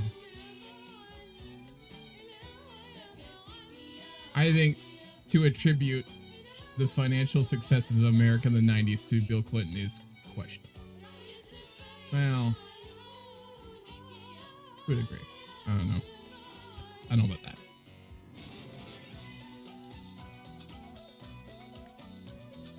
No George Bush, though. That will make things interesting in our region of the world, though. Show 9/11.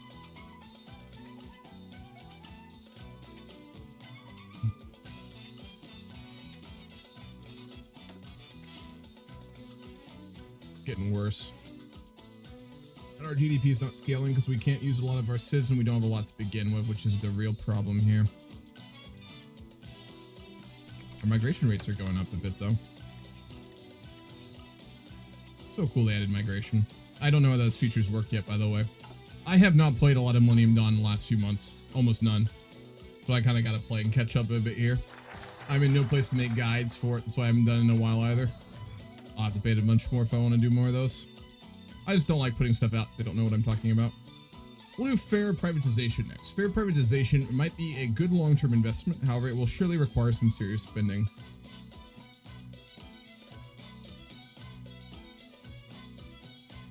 This privatization costs money.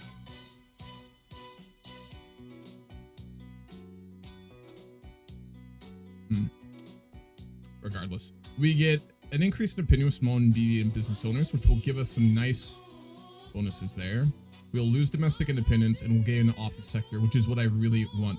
We'll also get a fossil fuel power plant, which is a bad thing, because it will need more oil. But like, we are growing. And every building, remember now, Millennium Dawn requires power, right? So our power needs to go up with our buildings, so we need this. But it's nice we get it for free. We'll probably need to spend another civ on fuel, unfortunately, and it will be 12 billion. Rough, but beneficial. Profit, a simple way, but China stuff and then sell for cheap profit. Works every time.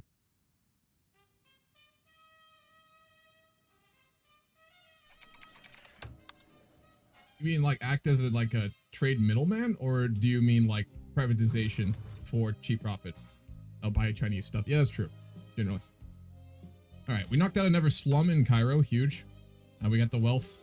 We got the wealth to do it again, so we will, because this is really, really bad for us. We'll just keep reducing those slums in Cairo. Probably, I don't know. How are, like, where are we moving all these people? It doesn't talk about that. Kind of just one of those don't ask too many questions situations. But it will be good for Cairo, which is our pinnacle economic hub besides Alexandria and the Suez. This isn't Victoria 3, Lollipop. I wish Indy was in Vic 3, but it's not. Oh, Jesus Christ. Iranian civil war. What the fuck? Holy shit. Okay. The Khomeini is still controlling eastern Iran. Jundala are in the east. They're Salafists, hardcore. Probably Pakistan aligned. The NCRI. No idea who they are. Left-wing radicals. Okay. The ASMLA, which is a right-wing populist faction. And then the Kamala, which are left-wing radicals. So, and the Revolutionary Council. Yeah, there's like a 6-way civil war in Iran right now.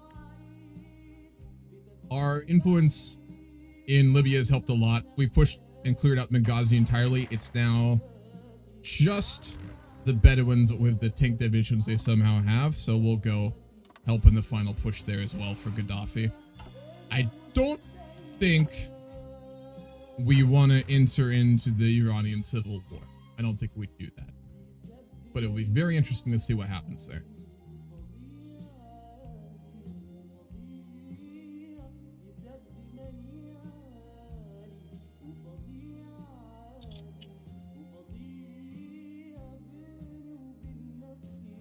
We'd be starting to feel a little insecure in our place right now, I think. Mubarak would be in this situation. Gaddafi's probably going to win his civil war, so that's good, right? Iran is a country we don't like very much, but they are also a state that has taken power by revolution and military action and has strong men in charge. So we'd be getting a little probably politically concerned here. Mexican trade deal. Sure. They have a lot of oil, so it could be useful. Is that a thing historically? Go to another weird Wikipedia page. Mexico-Egyptian relations. It's got a Wikipedia page. I love the internet. I'm gonna read this. Why not? Let's see. The nations of Egypt and Mexico established diplomatic relations in 1958. However, the two states interact non-officially before then. As early as 61, Egyptian soldiers joined French Emperor Napoleon III's invasion in Mexico. Whoa. Didn't know that. That was the Mexican Empire, I think. No, that was after the Habsburg failed and Napoleon III tried to prop it up, right? I think so. In the early 20th century, Mexico opened a consulate in the Mediterranean port city of Alexandria. Since Egypt's independence in 60, both nations have maintained a warm relationship based on cultural exchange, tourism, and trade. I'm going to read this. This is interesting. During the Second French intervention in Mexico, Mohammed Pasha of Egypt agreed to send Emperor Napoleon III an auxiliary battalion of 447 Egyptian Sudanese soldiers to Mexico. At the time, it was thought that the soldiers from Africa would, Jesus Christ, adapt better to the heat in Mexico than the French. In 1867, the surviving 326 soldiers were shipped to France and then returned to Egypt. That is really interesting.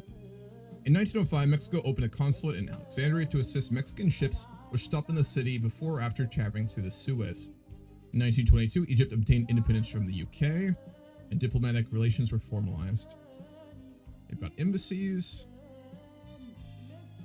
Huh. Oh, okay. That's a thing. Interesting. We will send an ambassador then. We'll improve relations with him. No downside.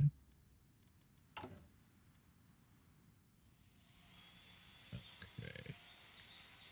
We have a lot of political power we can do some stuff with right now.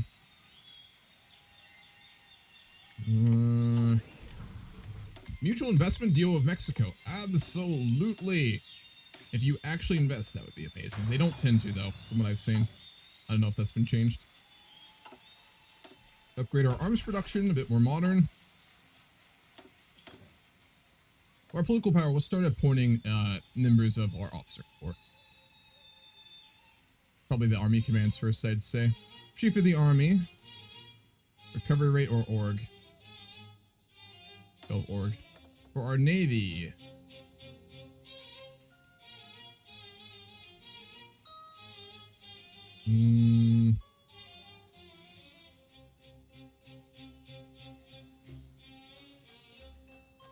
I guess more XP, so we'll go with Mohammed Mamish. Then for our Air Force, which we would care the most about.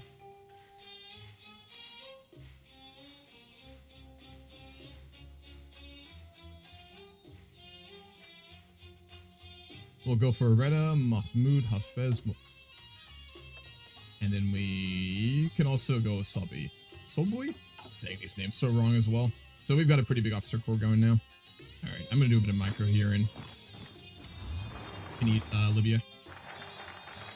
Fair privatization is completed. We got a office complex and a fossil fuel power plant.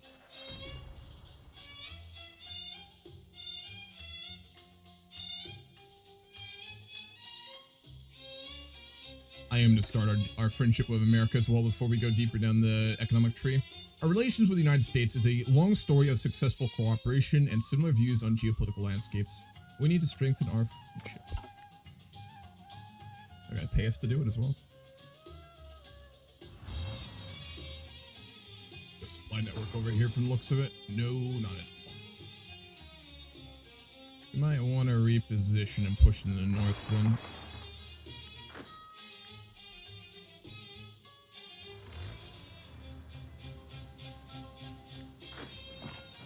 That might just end the war right here, honestly.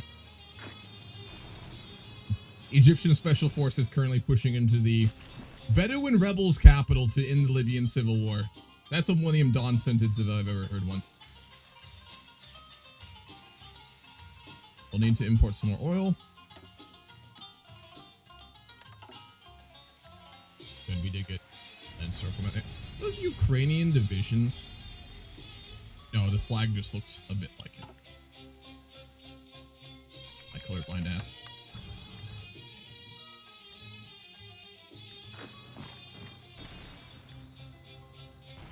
The orc's dead. Look at that.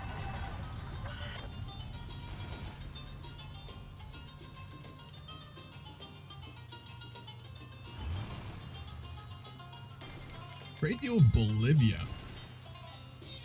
Ladies and gentlemen, if you just thought, are we going to go look at Wikipedia about Bolivian-Egyptian relations? You are correct. Bolivian-Egyptian relations. There's not a Wikipedia page. What the fuck is this? Unacceptable. There is technically one. Oh god, bots. Hold on, let me ban some people. Have they been worse on Twitch lately, like the bots in general? Is that a thing? I haven't watched like other Twitch streamers in a long time, so I'm not too sure. Right? How dare they? I'll show you guys. This is bullshit, and I'm gonna lodge a formal complaint. Wait. There's one thing. List of ambassadors of Bolivia to Egypt. There's one guy. Adalberto Violans, who is also the president of the Bolivian Football Federation. Oh, senator. Interesting. Yeah, does not exist.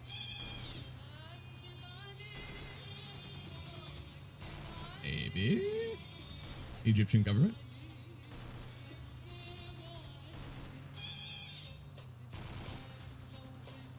Oh, wonderful. Wikipedia has failed us, but the Egyptian State Information Service Gateway to Egypt is going to fill that need. I want to go back to old shit. It's mostly recent. Okay, so they established diplomatic relations in 1959. Trade and cultural ties, usual buzzwords. So they do have a pretty good relationship. I don't know if they've coded this in a Millennium Dawn, but this is accurate.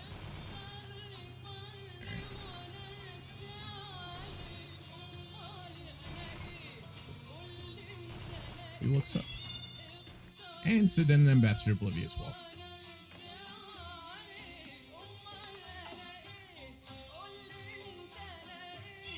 Come on. Oh yeah. The Chinese carrier that they pretended they were going to turn into a casino. It is in the Black Sea and is being inspected. All right, the war is over. Gaddafi is in charge. We helped him achieve that, so that bitch owes us. We both have desires for a larger African Union, which is a very recent thing and still in the works, so that would probably really strengthen both countries and leaders' desires to do that, which is really nice for us. And another authoritarian state in charge. Very good for us. If ever something like that happens in Egypt, we'll hopefully have Gaddafi's help.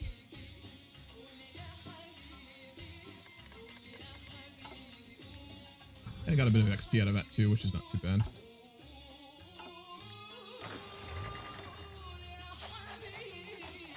We have... No, we don't have enough trucks for this.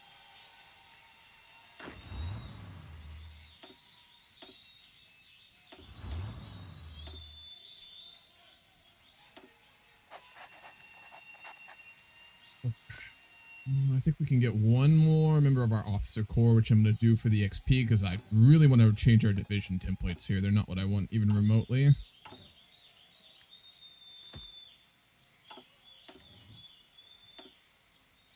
Any resistance in the south, that's surprising.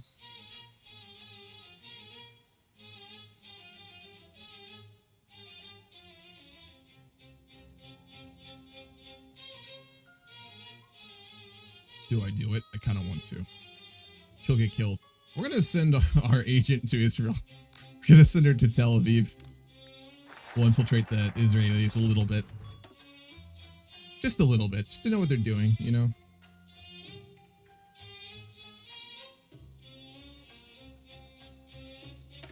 This is what we want. Financial support. To boost our economy, we might need to ask the U.S. government to encourage investments into Egypt by companies from their country.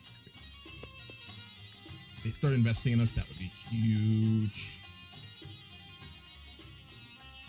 Mega campaign. I talked about it before, but I don't think I ever uploaded the video where I talked about it. It unfortunately, it didn't die. Stellaris' update killed it, person. The mega campaign got like to like the beginning to middle part of the crisis at the end of Stellaris, and Stellaris did a big update where they basically changed the core code such that all the leaders disappeared, all the flags disappeared, all the borders and flags disappeared or changed, and you couldn't see any leaders, and there were a bunch of other bugs, and there was no way to fix it. I looked around, I asked about it, there was no way to fix it. You can't even roll back your version to fix it. It was ridiculous. So mega campaign videos will continue on YouTube in the future, and I'll go all the way through the ending of it. When I get to that part of Stellaris, I'll basically just have to do the last episode kind of about like just what will happen, like story wise.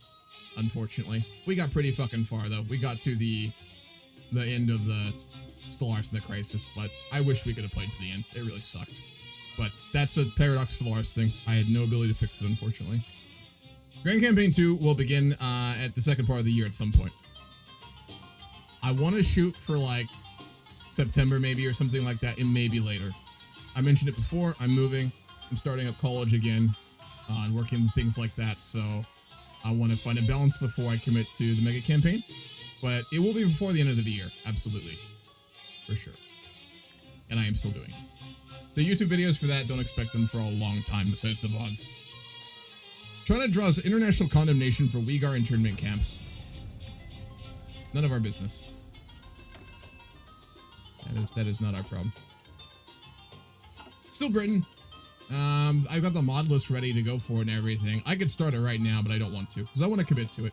I want to be at the point where, you know, I'm chilling. I don't get stressed. I don't have to like just cut it off for a while, you know. So I want to start it properly. But I'm really looking forward to it. I hope y'all are as well. CK3 was probably my favorite part of the first mega campaign, besides like a couple points in U4 and Vic and Stellaris. But like just playing through the game itself, CK3 is Crusader Kings is always my favorite part of a mega campaign.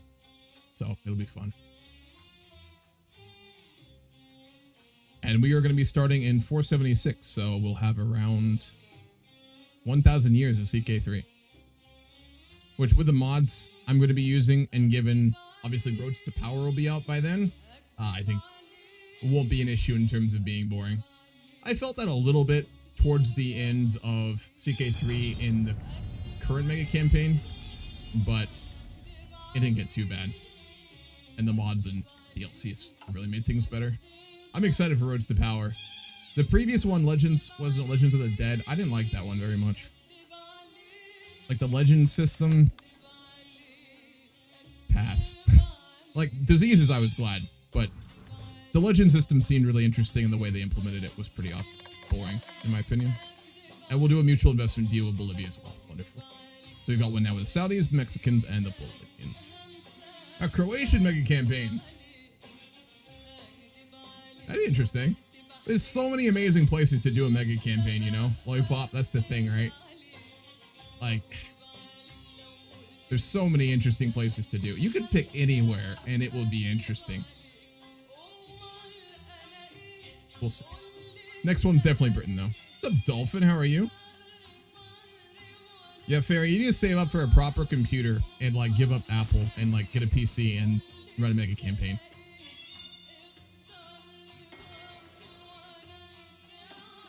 One day. One day, you'll be free.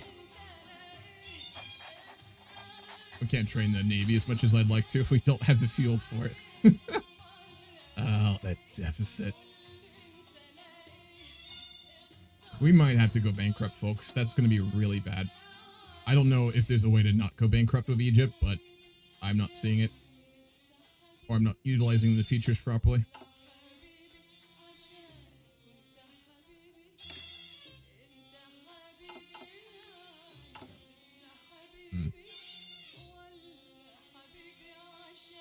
Dynasty forms for Mega Campaign 2. A lot, yeah. Let me go look real quick.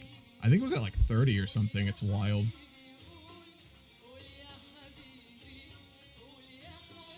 Let me see. I haven't looked at it in like a month or two. I was doing some actually planning and prep for the Grand Campaign like a month ago, and I looked through it, and there were a couple new ones. Check.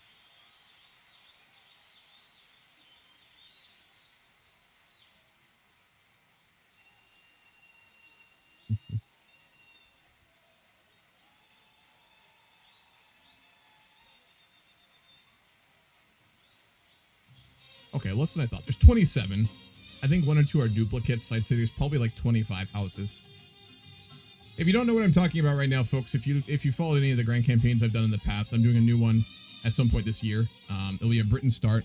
And if you want, you can make a house, like a dynasty. I will put into the game for you if you like.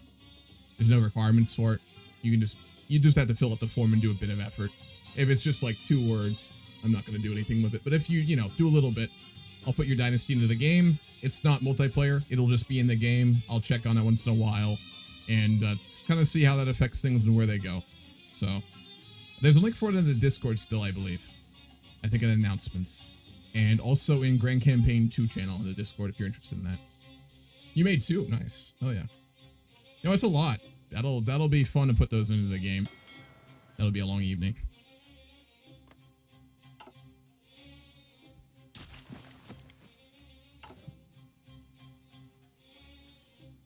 What do we want to do with all this political power?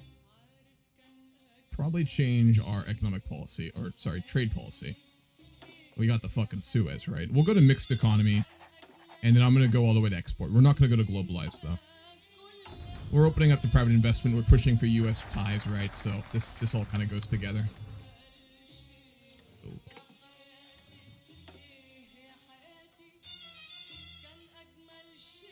See if any of these give us anything economic here.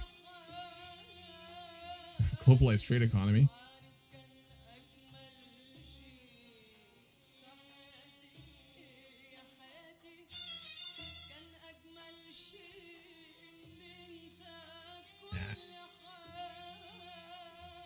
Oh, these are super useful. Okay. In that case, how much is the agricultural modifier hurting us here?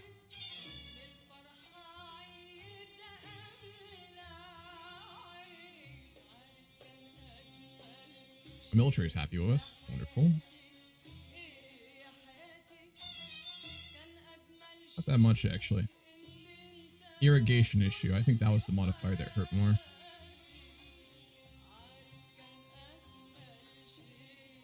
Agricultural productivity, workers needed, tax revenue reduction. We're not making that much from agriculture, though. I don't think.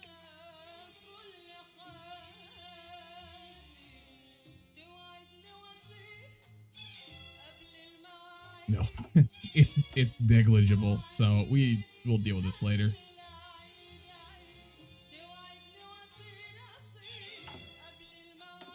Gold might be useful.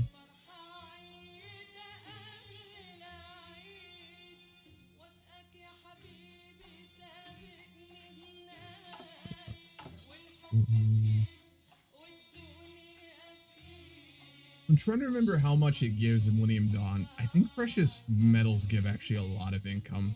That might be more beneficial right now for cutting down the deficit before we get more civs. But I don't know. We have to do 2 focuses, 140 days to even get there. That's not worth. We'll go industrial. The industrial sector. We cannot sustain our economy only on service providing. We must create good investment climate to start up our industry. Yeah, no. King Arthur, like, influenced, not just straight up King Arthur. We're going to be starting as, what's his name? I think I'll look at my own thing here. The Roman who was basically one of the possible influences for who King Arthur was. Where is it? Grand Campaign 2. I'll throw a link in there as well. If you're interested about those sorts of things and where it goes, that is where you can find the whole description. I'm not going to read all of it right now, but trying to find his name. Arturius.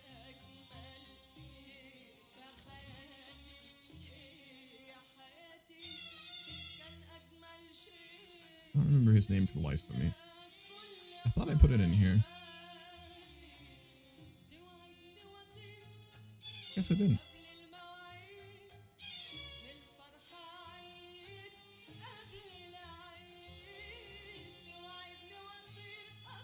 What was his name? Arturius, Arthur, influence.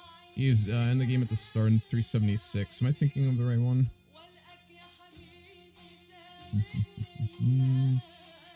Ambrosius Aurelianus. Aurelianus.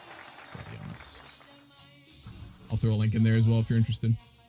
That's who we're going to be starting as. Kind of just like heavily influenced, but more like the realist version, less than like, you know, just the mystical kind of like, you know, figure, right? That's the one.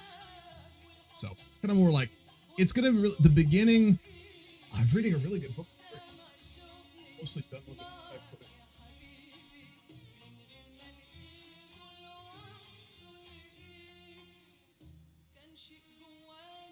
Just the way down this thing. I've got a bunch of books to read up on, like, basically the history and stuff, so I can do it better when I start the Grand Campaign. Pretty good book I got. Hope you guys can see that. It's called The First Kingdom, Max Adams. Pretty good. It goes over basically, like, the end of British rule in Britain, and kind of, like, just how cataclysmic that was and what an interesting time it was, and a savage time, right? So, the beginning of the campaign, it'll have, like, those influences of Arthur, of, like, Rome, but it's going to be more focused, I think, on kind of just, like, dealing with the chaos that came with the collapse of the Roman Empire, right? Like, it had been in decline forever. Western Rome was a shadow of its former self by the time, you know, the formal collapse came along, right? With the establishment of the invading kingdom, the new kingdoms created by, like, the Visigoths, etc. But Britain in particular actually remained pretty stable up until almost the last minute. It was very prosperous, and it retained a lot of loyalty and prosperity for Western Rome up until the last minute. But once that was gone, it all fell apart, which is right at that start date we're going to do. So it's going to be, I think, a bit more focused kind of along that. Like just the decline of civilization, the decline of, like, you know, a centralized ruling authority, the power grabs that kind of came with that and stuff. So, and then of course the, you know, invasion of the Anglo-Saxons, which is occurring at that point in Britain at the start date. So it should be really fun and interesting. I'm really looking forward to it. All right, we got a lot of political power again, because I did not choose a focus. We'll go straight into textiles, because I just want more civs. We need to build the economy. Textile factories. The Egyptian textile industry presents a compelling investment opportunity due to its strategic geographical location, skilled workforce, and robust infrastructure with access to key international markets. Egypt serves as a gateway for textile exports, fostering global trade partnerships. The country's rich cotton cultivation history and expertise contribute to the production of high-quality textiles. Whew, this is a long one. Furthermore, Egypt's commitment to economic reform and modernization initiatives enhances the sector's competitiveness, making it an attractive prospect for investors seeking growth in a dynamic and promising market. We get a civ. And we get camo for some reason. Weird. Who's the closest custom dynasty right now? I think there was another one in Britain. Let me look. There's a lot of these. Where are they?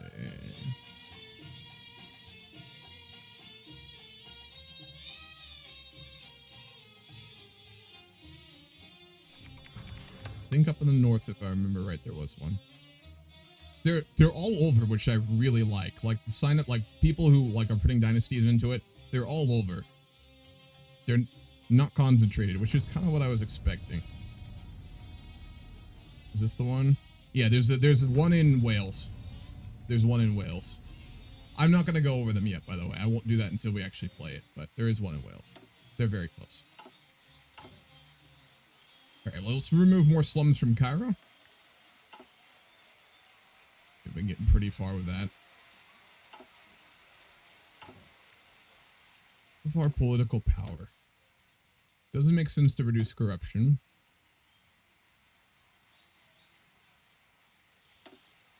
I I do want to go export economy, so we'll go for that.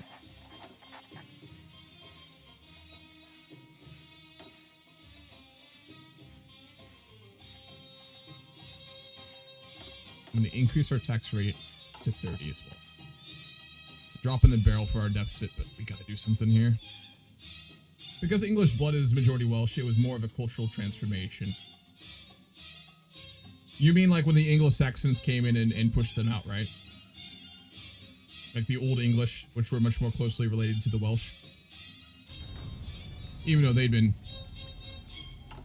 mixing with the Roman immigrants for a long time as well, which there actually weren't a ton of. You want to know something crazy that like I read in this book? I don't know if I talked about this before on the stream. I don't think so. It's now estimated that prior to the fall of the Western Roman Empire in like, you know, the 4th, 5th century in England, in Britain, right?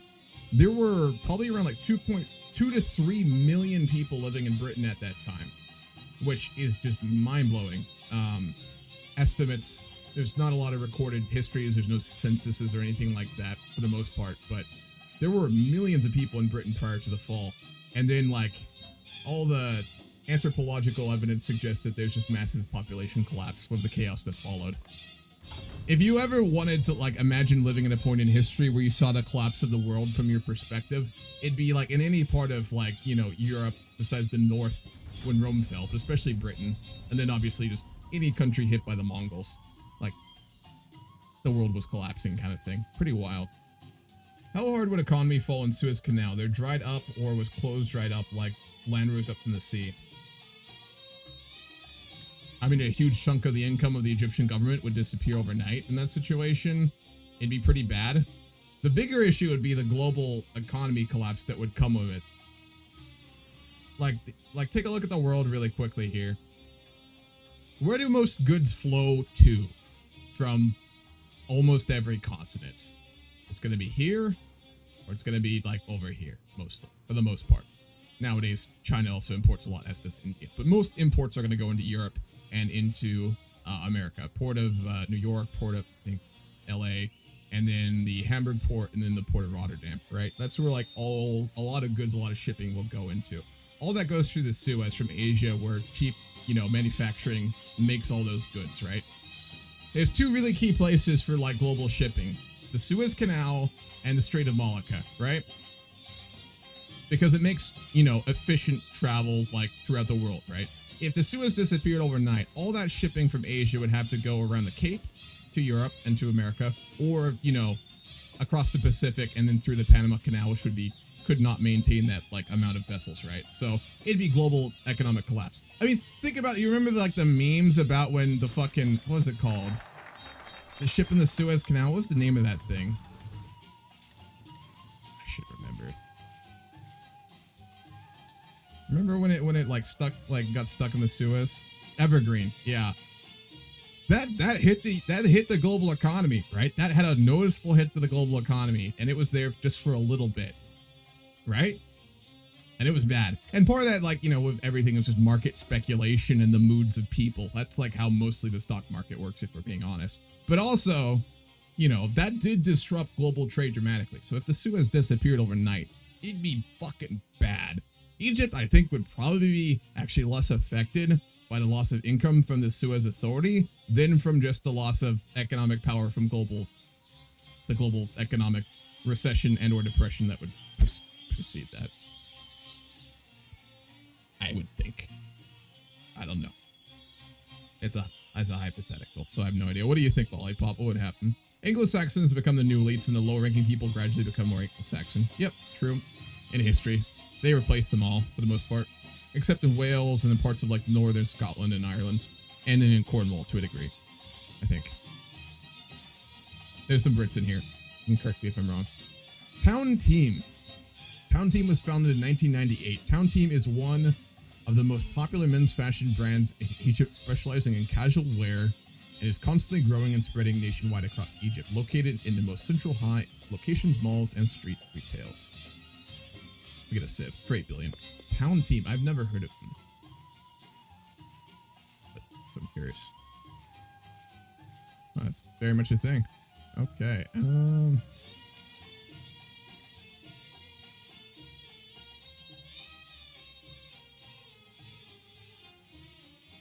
Is it still owned by Egypt?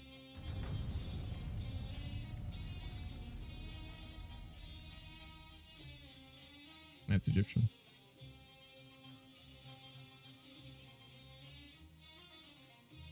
Interesting.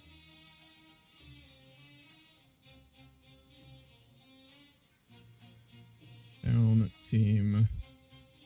I want to see how much they're worth. I'm curious.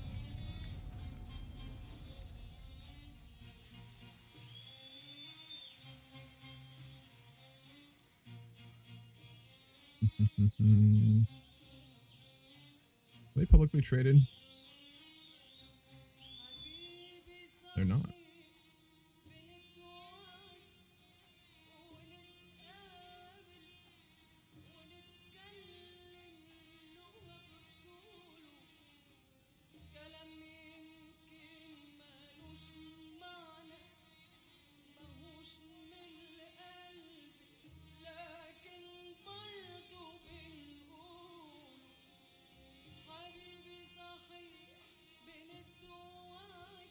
Who the fuck owns them?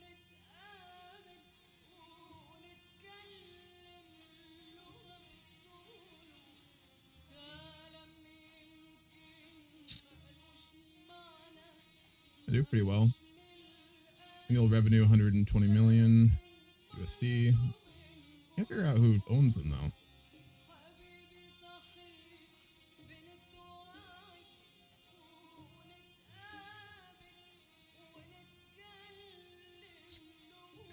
That's weird. Okay. Well, they're helping our economy. That's all that matters. Who owns them? Maybe Mubarak. You never know.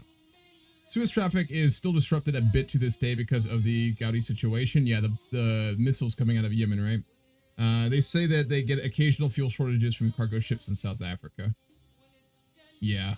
I know it's been reduced. I know America, we sent some ships to the coast there to help maintain the traffic lanes and stuff, but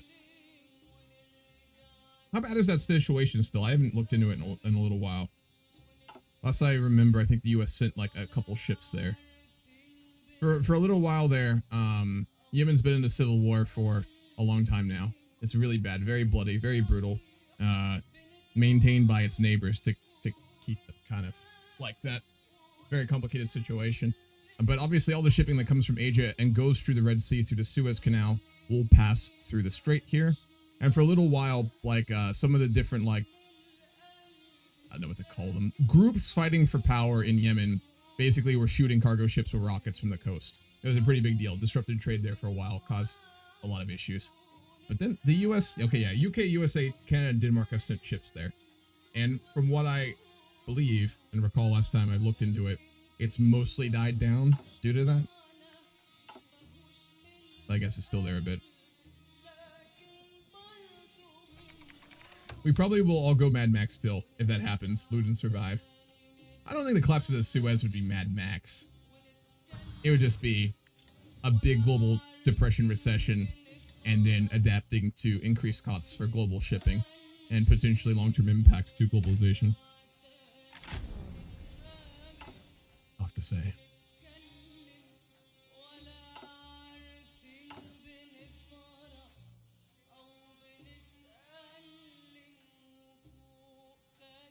Default on debts.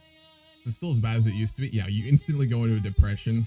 We get rid of 25% of our debt. 50% will be defaulted, and then we still keep the rest of it. Ah, the debt cycle. Maybe we get America to bail us out. Yeah, 242 billion of our debt. What do we need to do? Yeah, no, okay, we're gonna get rid of all our money. America, Habibi. Please bail us out. We're still good with Clinton, right? We are. Okay, ladies and gentlemen, Mubarak is flying directly to Washington, D.C. to seek debt relief of America after becoming a much larger trading partner. We've really been like putting a lot of effort into our American relations recently. We've been privatizing, we've been increasing our exports, we've been trying to get more textile exports to America. We've really gone out of the way to make sure Clinton knows that we think that Monica Lewinsky was the one who caused the problem. We're fully with him, so let's see if he'll bail us out. Just say something about potentially working with Russia if they don't. You know, allude to it in back channels. Microcomputing as well. I want to do at least like one of those research ones.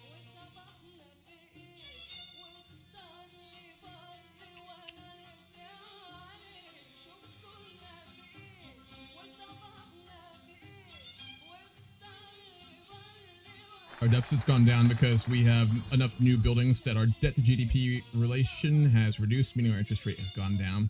Which, if we get this bailout from America, this will be much more sustainable for a while, and we might be able to outpace our deficit and our debt with just economic expansion, which is the best way to deal with debt if you can. It's not always doable. New men's collection. Introducing Town Team Textile Company's latest men's clothing collection, a fusion of contemporary style and timeless sophistication. This meticulously curated collection embodies this is some writing right here, essence of modern masculinity. Damn right. Offering a versatile range of apparel that seamlessly transitions from casual to formal occasions. Who fucking wrote Egypt's focus tree? I want to know now, I'm curious. Discover a harmonious blend of premium fabrics, precision tailoring, and innovation designed in each garment, from crisp tailored shirts, exuding professionalism, to effortlessly stylish casual wear. The Town Team Men's Collection is crafted to elevate your wardrobe with unparalleled quality and comfort. I gotta say, I'm ready to go buy something. How about y'all? This stream is not sponsored by Team Town. I should note that. Alright, political power, and then small and medium business owners are gonna do better. Wonderful. They're one of the best, like, internal factions in Millennium Dawn, for the most part, economically. I clicked through the bailout. Did they give it to? They gave it to us. I clicked through it, but the Americans gave us a debt bailout. They relieved 250 billion of our debt, which has put our debt to GDP ratio down to 150. They did accept it, right? It looks like it went down a lot. That's huge.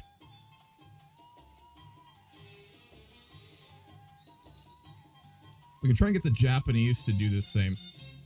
Ladies and gentlemen, we're going back to Wikipedia. You can probably guess why. Japanese-Egyptian relations. Okay, wonderful. Thank you very much. Appreciated. There's a Wikipedia page. Hell yeah.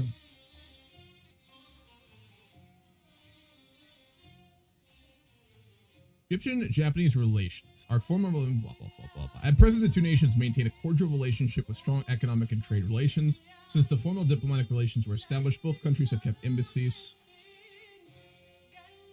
So they're very friendly. They trade a lot. Well, we got some interesting history here. Egypt and Japan initially became in contact near the end of the Edo period. Significant early encounters include the arrival of the second Japanese embassy to Europe in Egypt in 1864. That was when Egypt was obviously a tributary of Britain, though. And Japan's fascination with Egypt's blended court system and the Hammurabi movement.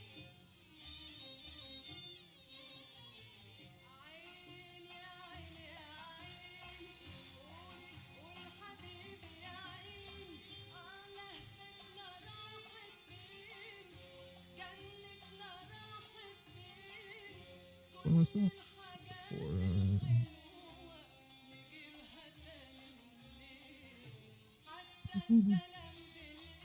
Is it free? I'm not going to pay $30 to read this. Looks interesting, though.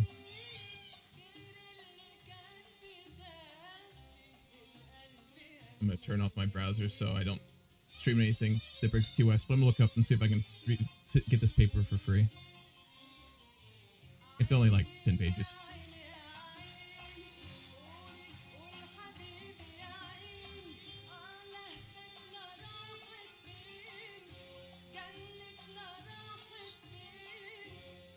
Looks like not. It's paywalled. Paywalling of, like, research papers is one of, like, the most mind-blowing things to me, conceptually. Like, why is that a thing? There is, like, some movements to, like, get rid of that, but go anywhere. Oh, well. I will not be streaming and reading a research paper today. Alright, back to the Wikipedia page. After World War II, Egypt became a vital focus for Japan's Middle Eastern diplomacy as their contacts were restored and deepened. Modern relations were established in 1922 when Japan recognized Egypt's independence. In 1945, the Egyptian government declared war on the Japanese Empire as part of the Allied war effort. When Egypt, seen by Japan as a crucial ally for maintaining regional security and as a gateway to the Middle East, economic connections were established in the 50s and were characterized by substantial trade and investment flows. Since then, there has been a history of a cordial relationship, with several visits by senior diplomats and most notably visits by representatives, heads of state. Murayama in 95, and Mubarak in 83, 95, and 99. Yeah, so we're very close with them right now. This habit of visitation is maintained up to the present day, with the current President Sisi having visited Japan 3 times from 16 to 20. Wow. Japan has been a major donor of aid to Egypt, and since the 70s, Japan's official development assistance, which is I think like their USAID, has played a critical role in Egypt's development. Japan dedicated to Egypt's progress is demonstrated by various infrastructure projects and development programs. Mutual understanding has been strengthened by cultural blah, blah, blah, blah, blah. There's an Egypt-Japan University of Science and Technology in Cairo, I would imagine. There's a lot of international universities in Cairo. In Alexandria. Okay. Wow. I am going to read the trade section. That's interesting. The bilateral relationship between Egypt and Japan is mostly ignored by mainstream Japanese experts who specialize in diplomatic history and Middle Eastern studies. In the 50s saw the revival of Japan and Egypt's economic ties, which were particularly strengthened amid the country's high economic expansion. When Japanese businesses established their international trade and business activities, Egypt served as a center to the Middle East.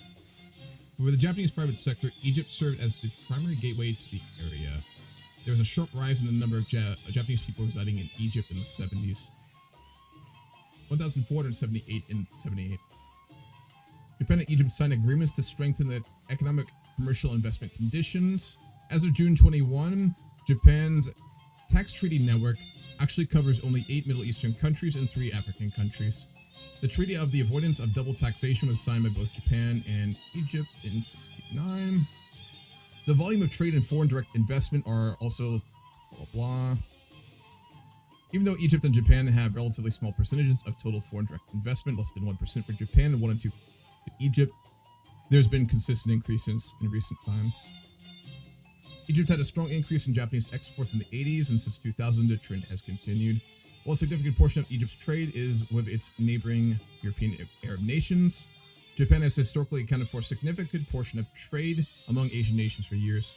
Egypt accounts for over 10% of Japan's exports to the African continent. Egypt's imports mostly textiles and fossil fuels.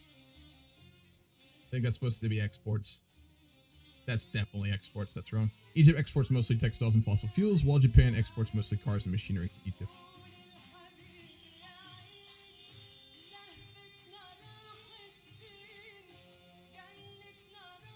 That's cool. Wow. I am realizing very quickly I know nothing about Egyptian foreign policy. Jesus, that's wow. All right, let's send a ambassador to Egypt then. Japan. That would be wise. Huh.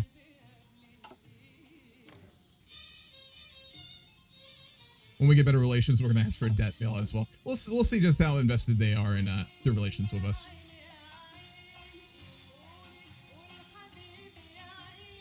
We're not gonna do that yet. That's better to burn later on. Probably go into automotive industry, I think, next. Build like a big export sector here, besides textiles. Something higher value. Permanent modifier, okay. Only 2 billion as well. Automobile industry. To employ our population and gain more economic capacity, we might need to invite foreign car producers into our country. Are we able to produce our own? Yeah, we can do it later. Let's see. Is Nasir still in business?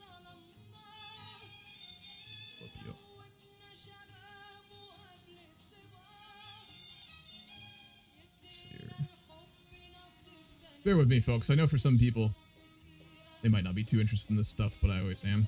It's one of the reasons I like playing Millennium Dawn, is it always makes me look up and just, like, learn interesting things. They're more useful, you know? Like, when I play Vic 3, I do the same thing. Like, you know, I'll go, like, look up interesting things about the time period. And don't get me wrong, it's fucking fascinating. I'm sure many of you will agree. But, not the most useful. Fun. But not the most useful. I was having a funny conversation with my dad about that, actually. I think not too long ago, because he tried to learn like a lot more geography, which I know modern geography fairly well, and he learned a lot of it. And he got to the point like, this is like game he would play, and he was beating me in it. And I challenged him to do the same, but with like 1066 geography, and he didn't know, which, you know, of course not. It's not useful. Same kind of thing with this, but in Millennium Dawn, you know, if you're like me and you end up just like looking things up, you'll learn a lot, and it's at least kind of relevant and kind of useful. Not that history isn't useful in that context, but less so, I think, than modern stuff. Anyway, Al Nazir Automotive Manufacturing Company, state-owned, first Arab vehicle manufacturer, founded in 60 in Egypt. It's still manufacturing as well.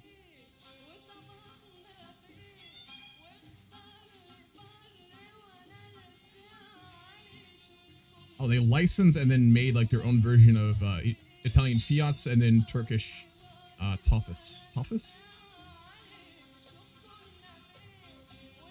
On the street. I'll show you guys this. That's a pretty cool looking car. I'd drive that. The Ramses 2. That's a great name.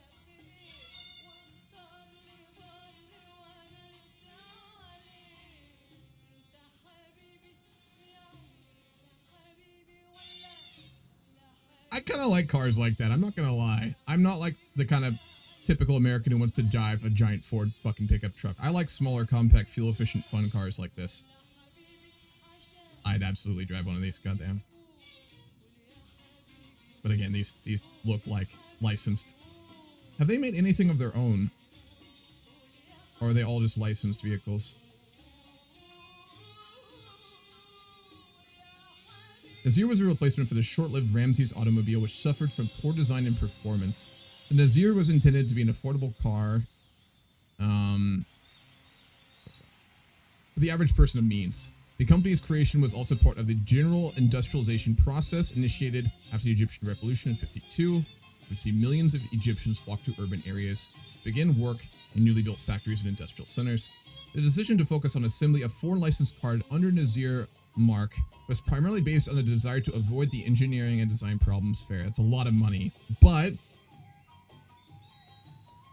I don't know, probably better to make your own. With previous attempts at domestic car manufacture. Furthermore, the compact and comparatively affordable Fiat-based cars were well suited to the Egyptian market. As the years progressed, Nazir's best-selling model began to show its age. And then they started to do Turkish licensing. Nazir's position in Egypt remains strong, largely due to its brand recognition and comparative affordability compared to foreign vehicles. However, its cars lack modern design. They ended production of passenger vehicles in 2009. What do they make now, then?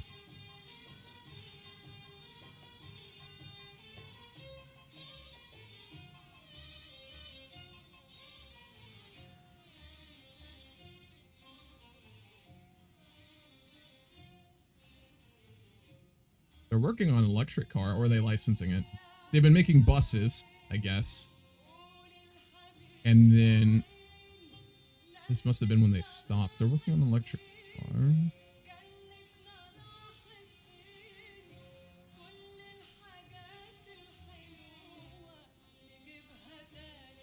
I'm seeing a lot of buzzwords with heavy influence from the Egyptian government here. Yeah, there we go. Pay more attention to the industry of electric vehicles through cooperation with global automakers to establish a regional center of manufacturing and exporting electric cars. I mean, they should. If they do it properly and it's not just mired by corruption, which it almost certainly would be, I'd imagine.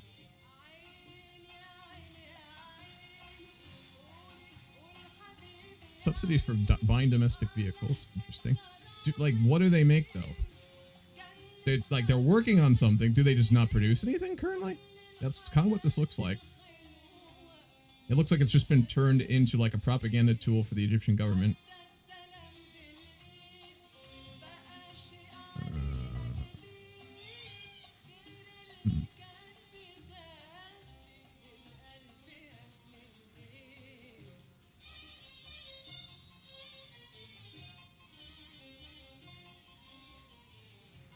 Okay, fair enough. I won't beat this horse to death. Kind of interesting, though. I guess they're going to make an electric vehicle, but they haven't produced anything since 2009. Looks like a brand Lada. Lada? Is that a European car, I assume? It's familiar something. Okay, yeah, a lot of the Russian cars. Is it? It kind of looks like those old school Fiats as well.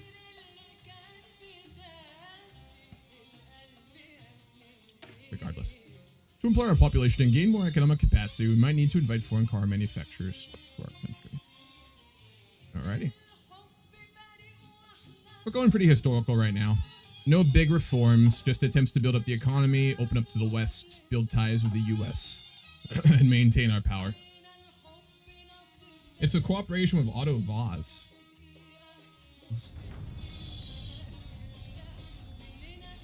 Russian automobile. Okay, Russian. So Nasir made, they licensed those. Let me go back to that page.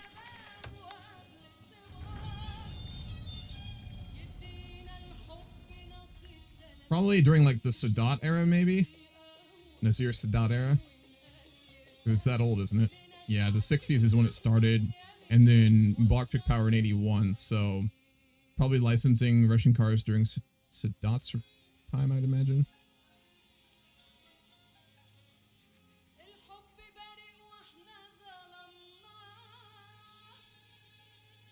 Game's still rolling? Yeah, thank you, I paused. Let's see if they did.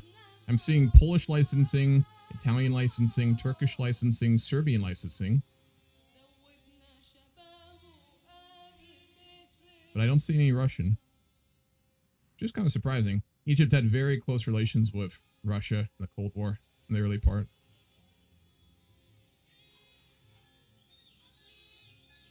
But I don't see it.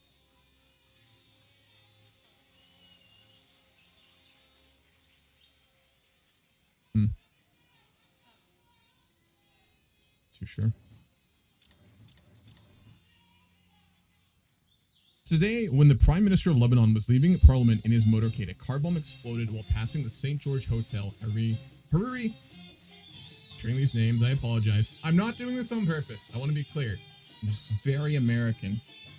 Along the 21 other people died in the explosion, leaving 220 others wounded. Responsibility for the attack was claimed by the Nasra and Jihad group of Greater Syria. They're gonna go Greater Syria. Fuck. No, they went with Bushra al-Assad? Whoa. Daddy al-Assad's dead, by the way. It's Bushra now, so they're gonna go like reformist-ish Syria. Now that is interesting. We gotta think about how that would actually relate to Egypt here. Many believe the Syrian government is behind the assassination, as Hariri is an outspoken critic of their occupation.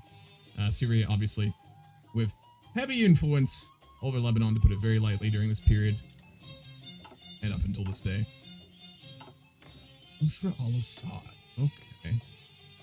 Again, our relationship with Syria is pretty important because they are one of the other Middle Eastern countries with very much like a family kind of strongman dictator in charge, or strong woman dictator in charge for the moment now with Bushra al-Assad. And Egyptian-Syrian relations have been very important historically. Again, I talked earlier about the fact that Egypt and Syria combined to create a single country up until 71. So like we were both one country for a while. It sounded better than it actually was, as I recall. But this would be pretty important. Bushra al-Assad. Let's look her up. More Wikipedia, folks. Firstborn child and only daughter of Hafez al-Assad. Obviously, in our own history, when Hafez al-Assad died, his son, what's his name? Not remembering names tonight. Bashar al-Assad. Still in power to this day. Unfortunately. Very, very bad individual. Much like his father. Alright, she is the widow of Asif Shakat, the Deputy Chief of Staff of the Syrian Armed Forces. She's still alive? She is. She's 63. Fact check. She was sanctioned by the EU during the Civil War. Bushra is reported to have enjoyed a close relationship with her father, Hafiz al-Assad, and reportedly took a large role in leadership during the last years of his life, particularly as Hafiz's health started falling during the 90s. Administrative tasks and even much of the important decision-making was being delegated to Bushra. Wow, I didn't know that.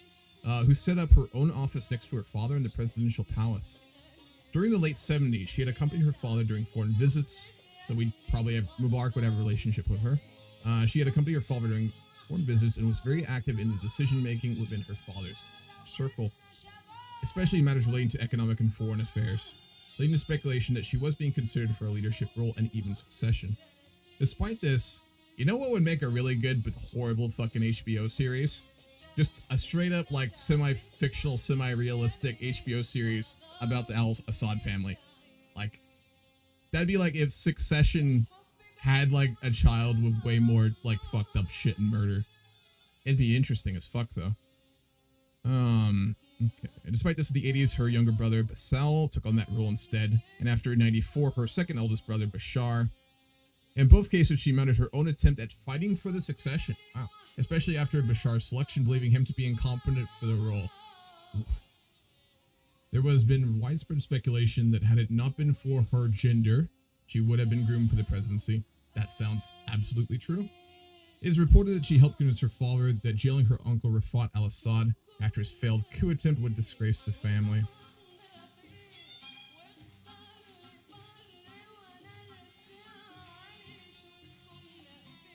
She's really big in the pharmaceutical industry. She's very not on good terms with Bashar's wife. Another absolutely horrible human being right there. Oh, okay.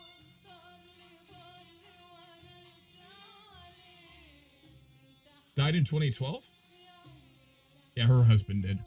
Alright, so she's in charge. I'd never looked into her before. The game portrays her as more liberal. She's not. She's this, the Iron Lady of Syria. So very much still an authoritarian. Very interested in like healthcare reforms and a bit more egalitarian stuff. I think they changed her tree actually. Unless I'm wrong here. Power, taking on alliance support. So more middle of the road, but very much a dictator. We can work with her. We'd probably like her. We would have met her many times. Mubarak would have, so we'd like her a lot. Let's send an ambassador and congratulate her on her ascension.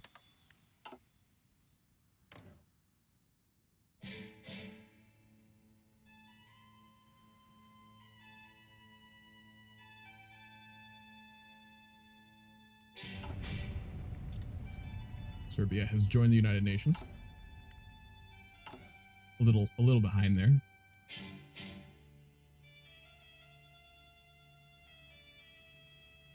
What to do with our political power?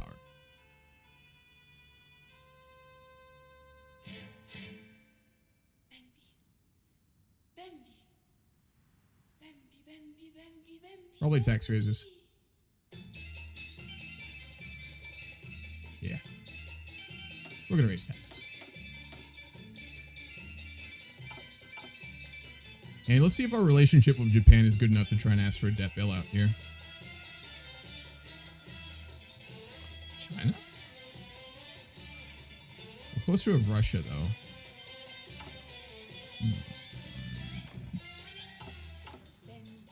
Let's ask for a debt bailout.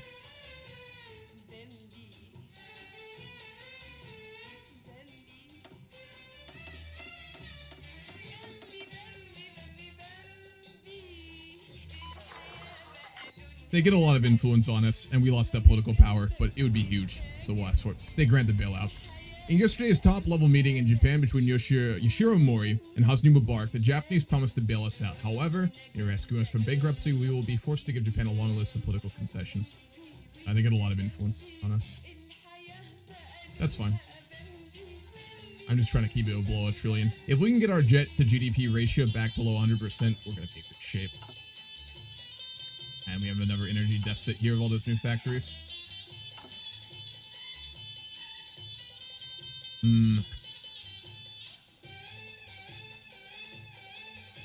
Here.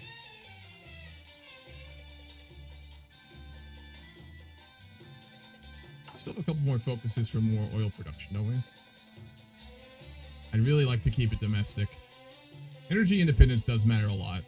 It really does. It matters so fucking much.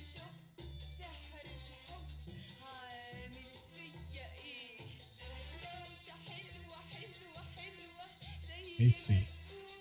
I thought that these were really weak focuses because they only give 3 oil.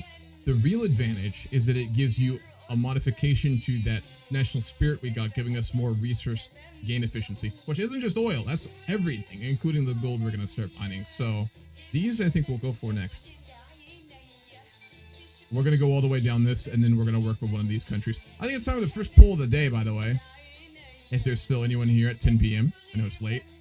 I tend to stream earlier. So we've got a couple different options for who we want to, like, basically get to develop our oil. Because we can't do it ourselves, I guess. Britain with BP. America with EIL oil. Royal Dutch Shell with the Dutch. Are they British? Is Royal Dutch Shell owned by Britain? They were Dutch. What's the Dutch company? Oil company. Thought they had one.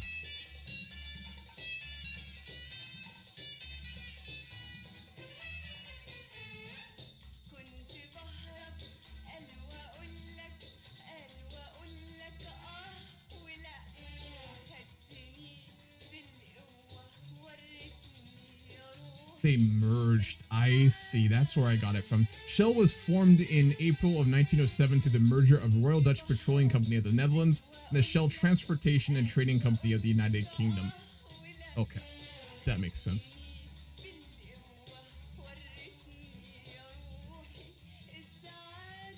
Huh. Okay. I'm going to make a poll right now, though. So we got a couple options here for kind of who we want to start working with. But Mubarak's clearly like trying to develop more energy independence, develop more oil to help the economy and deal with our debt issues right now. I will note, and I'm going to bias things heavily here, we've been working a lot to establish a deeper relationship with America, which seems to be going quite well. So I'd innately lean that way. But we have a couple countries we can work with here. So we got BP. Do they all give the same stuff? They don't. So we could go BP. They'll give us 4 strategic fuel reserves at 12 billion cost to our own country. It'll piss off the small and medium business owners and increase domestic independence. We could go with the Americans. Same thing, strategic reserves. It's going to be cheaper, but America gets even more influence in our country, which we're probably not opposed to. And then we could go Petrobras with the Brazilians, which is very new. Did Petrobras exist in 2001? I don't think it did. Petrobras was the state-owned oil company set up by the Brazilian government when they discovered all that oil off the coast of Brazil. Very infamous because it was very scandalous. Petrobras brought in a lot of money, right, from all that oil on those fields that they started to tap off the Brazilian coast. It was controlled by the government of Brazil, primarily during, I think, discovered and mainly used during Lula's presidency. Who, obviously, very complicated individual, the current president of Brazil? I should know that. Lula da Silva. President, or is it prime minister? I think president. Yeah, I'm right. Okay, cool. He's the current president. I'm not even going to rant about that. Very interesting person, very complicated history. He's very deeply tied to Petrobras and the Petrobras scandal. Which, this is kind of relevant for this vote, so I will talk about it very quickly. So, Petrobras, no, it was founded in 1953. Wow. Okay. I guess it just got way more money and became relevant in the early 2000s because of all that oil discovered and how it affected the government. But essentially, state-owned. There's a lot of issues always with state governments that produce oil and the innate corruption that comes out of that. There was a big Petrobras scandal in the 2000s during the Lula presidency, where essentially it was pretty much proven that Lula's party was using the money gained from that oil and Petrobras to basically bribe members of the government of Brazil to get things done that they wanted. And a lot of the money went to just, like, you know, paying for giving people food and decreasing, like, really just deep level of poverty. Lula's relationship is complicated. It was never, I don't think, technically proven that he was involved with that, but he was the president and leader of his party. He probably was. But anyway, they're relevant. They're one of our options. So we can go with Petrobras, which would be Brazil, which we don't have a strong relationship with at the moment. Royal Dutch Shell, which is British. We have a long history with the Brits, obviously. We go with EIL, which is American. We're building deeper ties with them. That would make sense, but Americans are pretty infamous for being very extractive with their investments. And then BP, which is also British. So I will throw up a poll, and you all are members of a Economic Advisory Council to Mubarak, and you're deciding who we work with.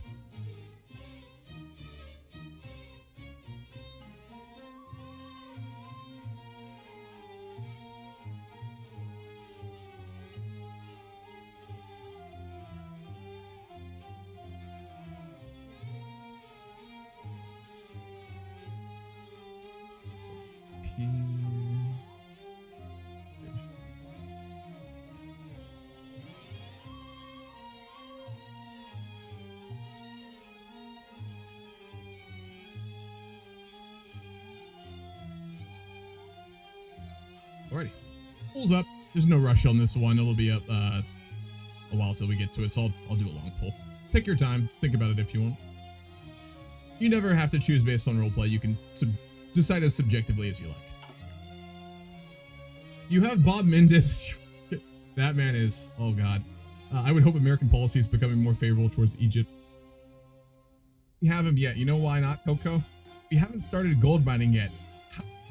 Bob Mendes in our pocket if we don't have any gold bars to get them. Come on, man. We'll get there, but we don't have what he wants quite yet. For those who don't know, Bob Mendes is an American senator who is in very hot water currently for accepting bribes from Middle Eastern countries and businesses for basically giving preferential treatment, and he was paid in gold bars and cash. It's comedic, but a very real thing and very recent. It's wild. It's so wild. It's hilarious, actually. Tatalon, is it not? Let me look it up. What is ELI? I've never heard of them, actually. ELI, oil.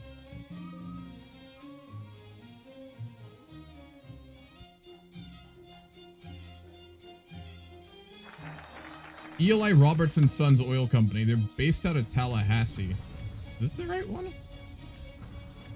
And 9/11. Hold on, before we get into that shit, I want to figure this out as well. EIL Oil Limited. Oil Limited.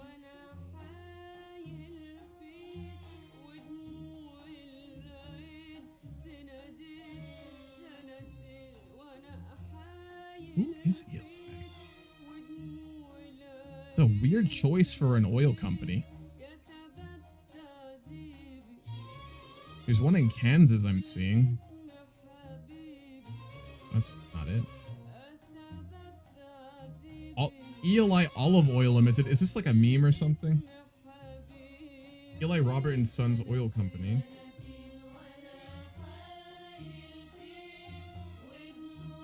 No, but that's transportation. That's not production.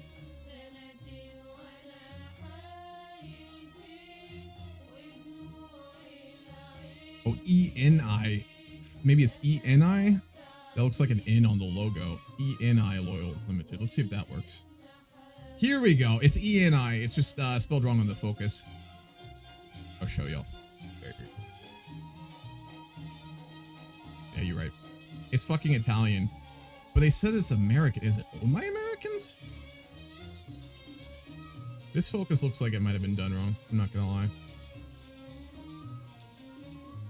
American influence, American investors, but ENI is an Italian oil company. Fuck.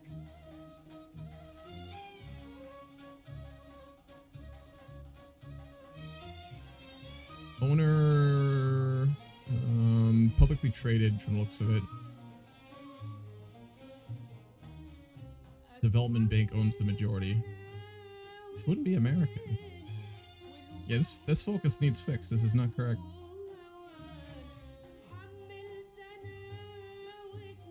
Okay, no, there's some history here of Egypt. Let's read this.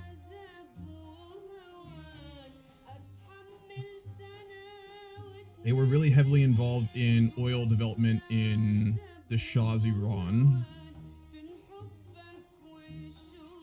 Sort of joint venture companies with foreign companies to supply crude from Egypt to Iran and from Libya to Tunisia. Okay, so they have a history of us, but they're Italian.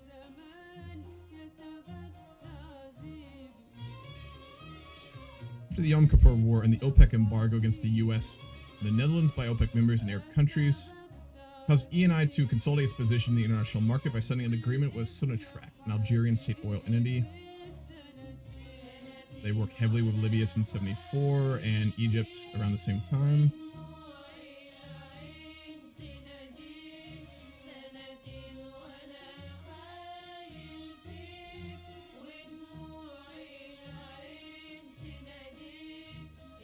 Publicly traded since 92. I don't see any connection to America here.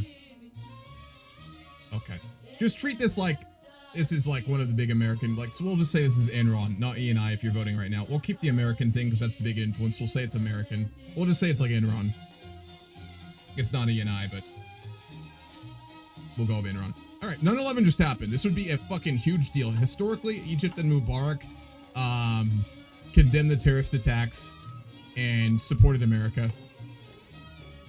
They also, if I remember right, Mubarak and Egypt didn't support the invasion of Iraq, but they didn't complain very loudly. And after it happened, they were heavily involved with the Americans in basically trying to make it stable-ish. So I think Mubarak more than anything would be terrified as to like America turning a hostile gaze to the Middle East. But for us, this could be a big opportunity, right? We probably have the best relationship with the US government in the Middle East and between like the different Arab countries besides Saudi Arabia and maybe Kuwait, and obviously Israel, of course, and maybe Jordan. Okay, let me rephrase that. We have a solid relationship with America, so this could be opportunistic. If we go down like our military cooperation focuses in a little bit here and to start providing them whatever they need, that could turn into like military modernization, support for like consolidating our basically dictatorship, as well as economic investment. So we might see this as a good thing. I'm not gonna lie, Mubarak might see this as a good thing.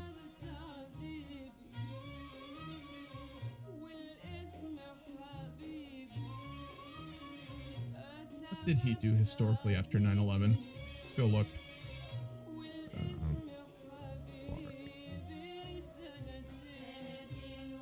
Is the vote going? Yeah, USA, looks like. No votes for BP. Oh, come on, they're such a clean company.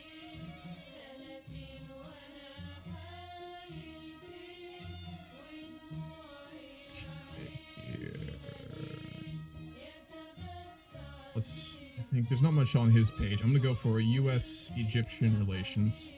That probably has something a little bit more in depth.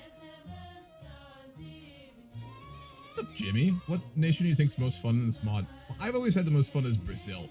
I love playing Brazil. It's so well done in this mod.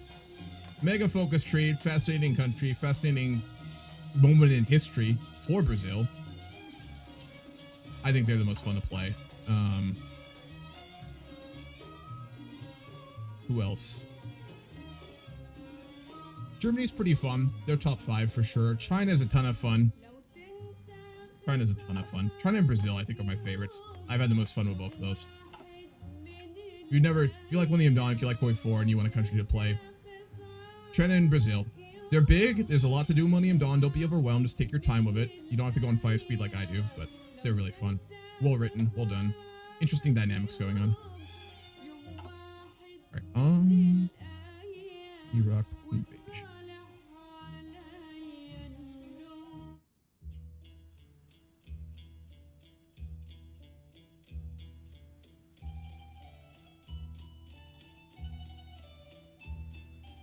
There's nothing on the Iraq invasion? There's no way that didn't affect our relationship with Egypt.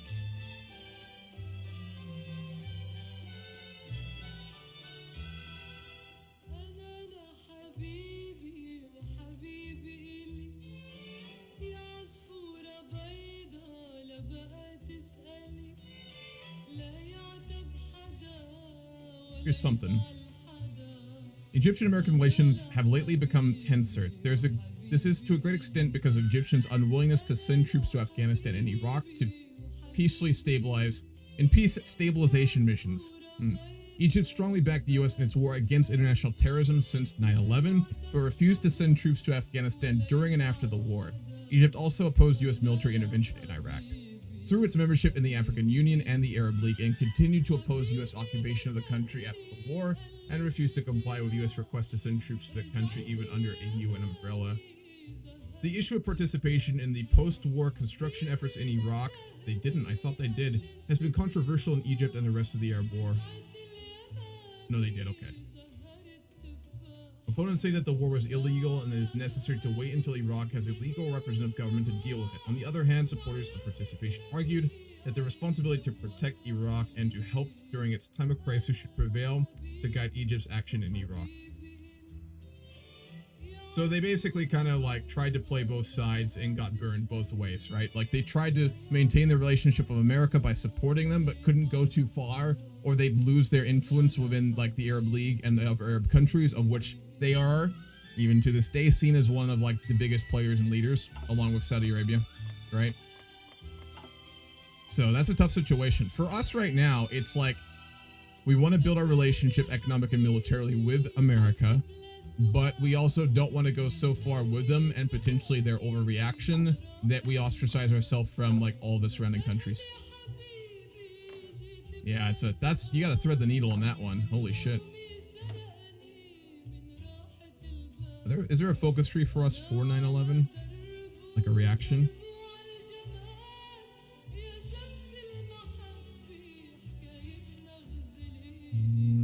Doesn't look like this. I mean, I guess Mubarak's tree technically is like the cooperation stuff, and then our counterterrorism is what we can do here. Yeah, this is what we would do next, historically. I have 5,000 hours in HOI4, and all I do is 5 speed. At a certain point, yeah, it's like that. You pause for certain things, but there's a lot of waiting in this game. I'm even going back to play Darkest Hour, Hearts of Iron game. That's a throwback. That was like a HOI3, like technically like branch off game / mega mod, right? Or did they make one for HOI4? Darkest Hour.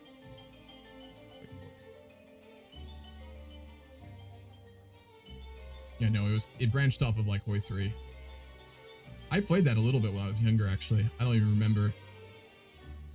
That's nostalgia right there. If you guys don't know what Darkest Hour is, I'll show you really quick.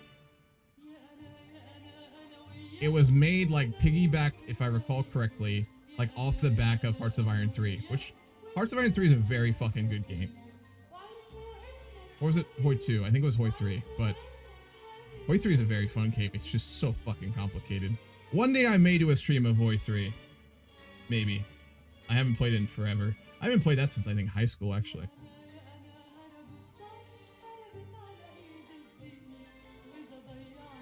It was very in-depth. It made things better, but much more complicated than just generic HOI3, which is saying something because it was already very good. HOI3 sucked, they made Darkest Hour. Yeah.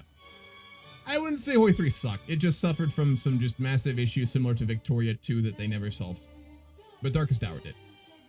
Great game. Have you been playing that recently, Jimmy? Good on you. Goddamn.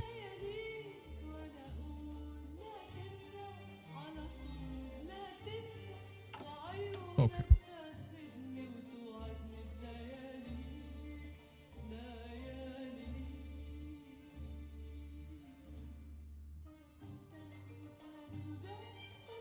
We've got two big priorities that we need to like decide on right now.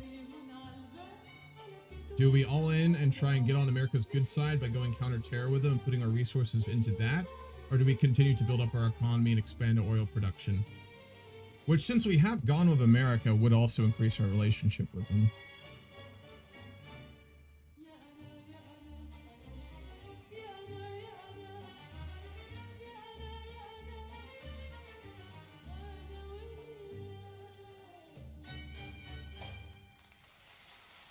We'll decide that when Iraqi freedom happens. For now, we're just going to simply provide, lip service support to the US. Let's keep working on our oil issues.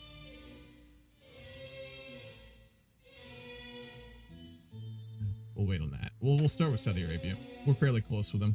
Cooperation with Saudi Arabia might be really beneficial for us. What is wrong with my OBS right now?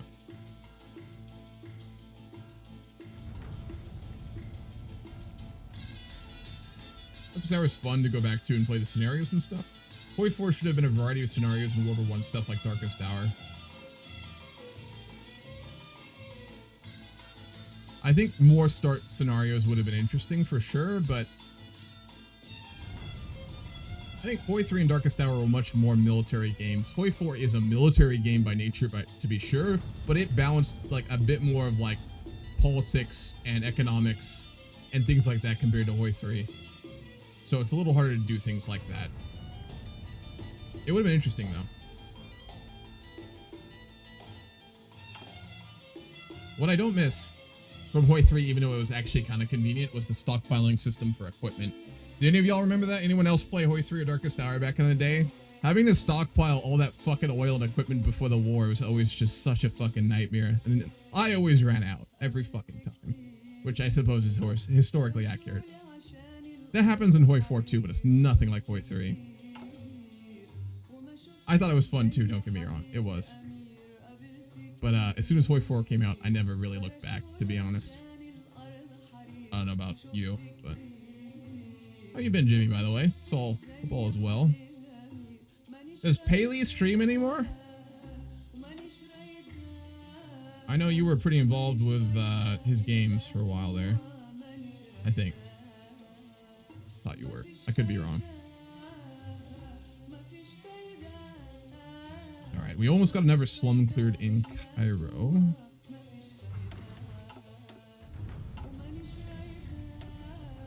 Train.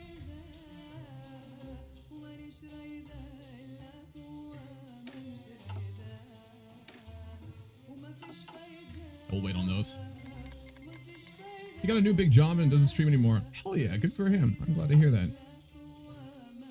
I always enjoyed his streams back in the day. It's been a while though. Good for him.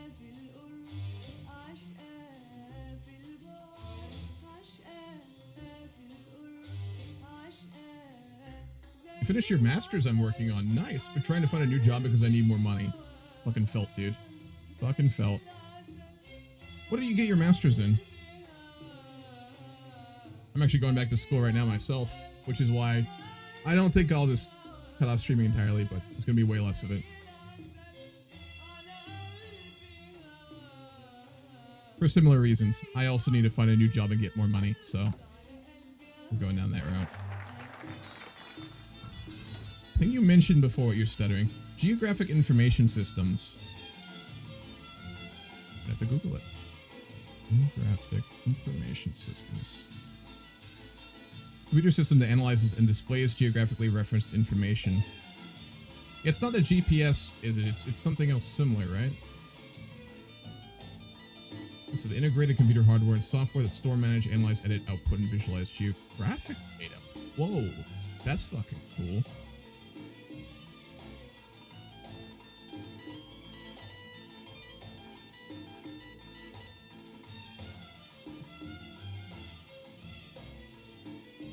Oh, very technical, my man. I'm sure jobs in that area pay very well. That looks pretty fucking STEM to me. Spatial enabled relational database.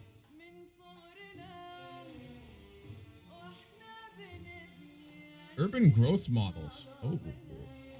So will you work in like city planning and things like that? Or what do you want to work with in that? Sounds like you could do some pretty cool stuff, to be honest. Well, what would you do in that area if you could? It's easy to want that versus get the job right, but I just do parcel and point analysis and starting to go more into Python scripting for improving processes. In like what area? Like what's the applications of you doing that? Contract with the UAE. We'll start working with them next for more oil expansion and probably just imports to a degree here.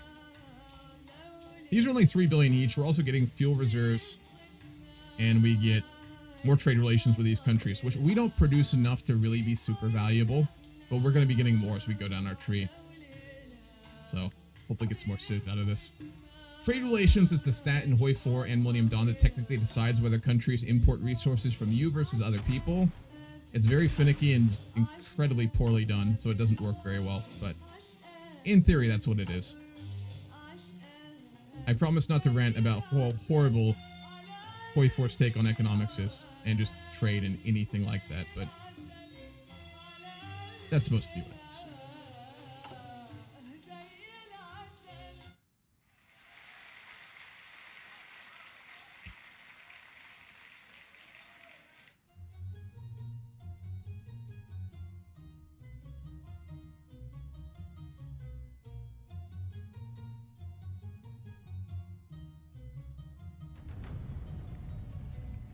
I saw another really interesting Egyptian playlist for music. Let me see if I can find it.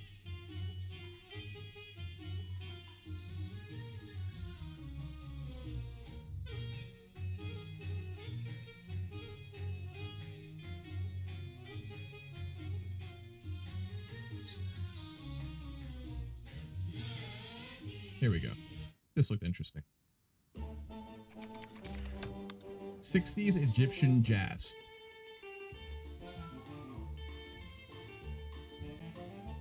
When I was in Egypt, for a couple weeks with a buddy of mine when I was younger. It was really fun. Spent a lot of time just at like cafes, drinking coffee, smoking hookah, and playing backgammon. Very fun. A lot of jazz music. It was really good. I'm curious to see some of this stuff. Analyzing pretty much every country in America and some American territories for insurance reasons like flood and virus. Interesting and stuff like that.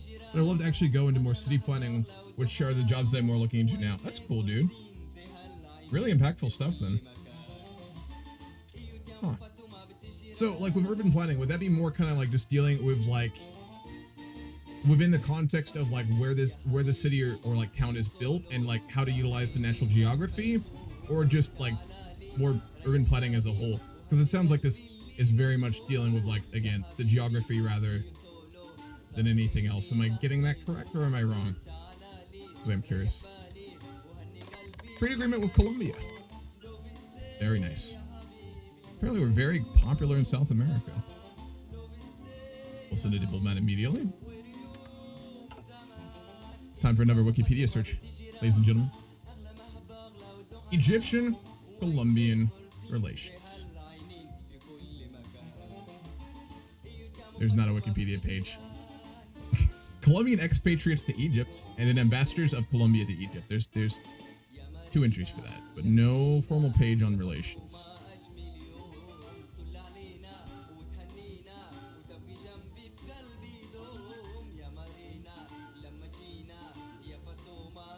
Colombia's governmental website has like 2 sentences on it. Colombia and Egypt established relations in 57.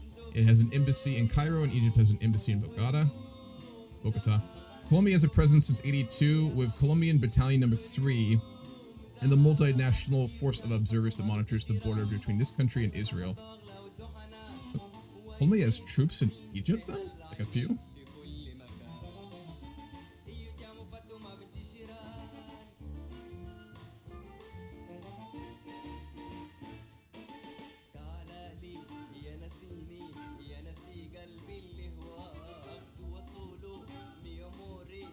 Commercial agreement in 81 between the 2 countries.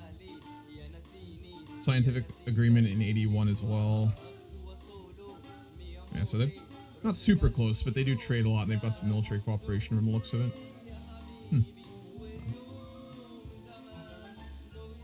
Or you know. What is up, English Johnny? How are you doing? Urban planning of keeping a city under environmental sustainability. I got you. Okay. So, like, what parts of environmental sustainability, Jimmy? Don't feel like you know, have to write an essay or anything. I've just never heard of this.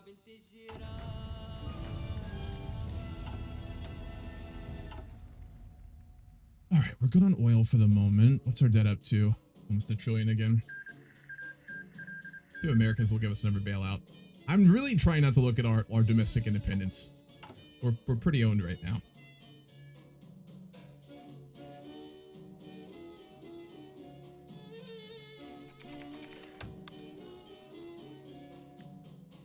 take out a loan too, because we gotta clear some more slums here. What is our domestic independence?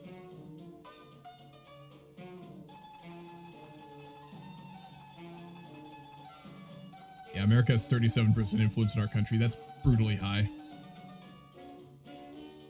We have no foreign influence. And then Japan has 12. That's fine. That's acceptable. Insanely difficult, especially now because most public plans are sabotaged by community planners who work a lot with construction companies. So when we try to make plans, companies will buy the land before the government can pass UGB laws to the land, and none will be built on.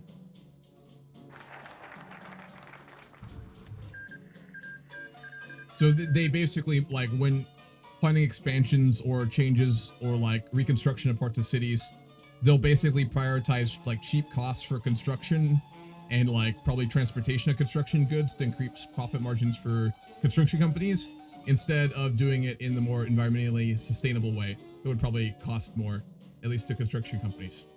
Did I get that right? Ah, fuck. Sounds about right though. Is that across the board or?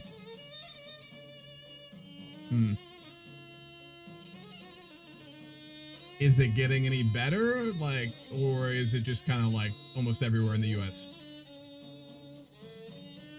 Oh God. Is it one of those things where like people like you are basically hired to consult on these issues and paid lip service to make the city like council look good and then ignored? That's what this sounds like, Jimmy. I'm gonna be honest. Or do they actually listen to people like you? I hope they do. Yeah, okay. Fuck. That's better.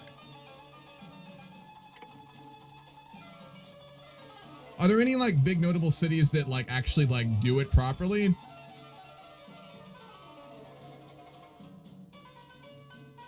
Egyptian people grow more socially liberal. Wow, we are now a liberal society under Mubarak in 2002. That's interesting. I mean, the economy has grown. We've been raising our literacy rates, I think, right? We started at 60. What are we at? 60. Never mind. We're not raising our literacy rates.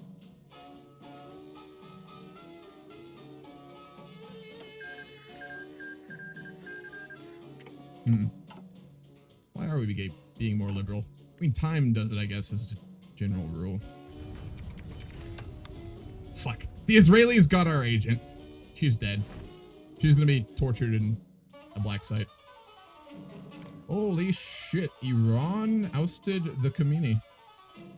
Iranian revolutionaries triumphantly marched across the capital Tehran as they declare victory over the Islamic Republic. This comes as Iran descends into chaos some months ago, following a brutal government response to a small demonstration in the north of the country. Large swaths of the army stood in solidarity with revolutionaries, and they subsequently turned against the Islamic Republic, sealing their fate once and for all. Saeed Ali Khamenei, the former supreme leader of Iran, now silently resides in Venezuela, where he has been granted sanctuary by the Venezuelan government. He's not commented on anything so far, but Iranians are demanding that he be returned and trialed for his crimes. During his term as the supreme leader, in some time now, Iranians across the country will now decide what government they want ruling Iran moving forward. Western nations have expressed their support for former Crown Prince Reza Pahlavi, whilst Chinese and Russians are supporting and backing the MEK, a leftist group. Alrighty, so a lot of instability in the Middle East right now. The last of the right-wing revolutionaries are being put down too. This is a very big deal for us, so we'd be watching it very closely. We'll make a deal, V-Rockets. I've seen them be way more successful in Europe, but some in Washington and Oregon. States, I assume, right? I doubt Washington, D.C. I'm in Texas right now, and I'm planning to move out of Texas. I see this place going to shit very quickly. I mean, Elon Musk moved there, so that's kind of the sign of decay, right? Yeah, states. Gotcha. Yeah, I was literally gonna ask, like, I would guess Seattle might be one of those countries that at least does a little bit with it. And maybe like Olympia. And something like the outer Seattle cities. And Portland. Huh, okay. That's cool. I hope you get a job in that area, man. That sounds really cool and really impactful. Sounds like work that you basically never get bored at either. Especially if you have to like constantly fight construction companies. Kind of sounds fun, not gonna lie. Until you get like a hit put out on you by Jeff Bezos for blocking his attempts to buy up more like land in the middle of Seattle. I hope not. You'll be fine. Washington and Oregon at least already have UGB laws, and Texas pretty much won't allow it. Alright. UGB laws being what? Let me look them up.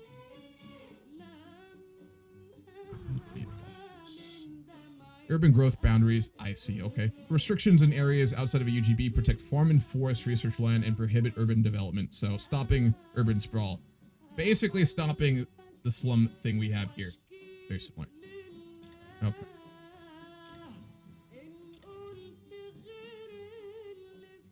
So like, what are the options like in urban development with like the area that you're in that like balance like stopping urban sprawl, which is a bad thing, right?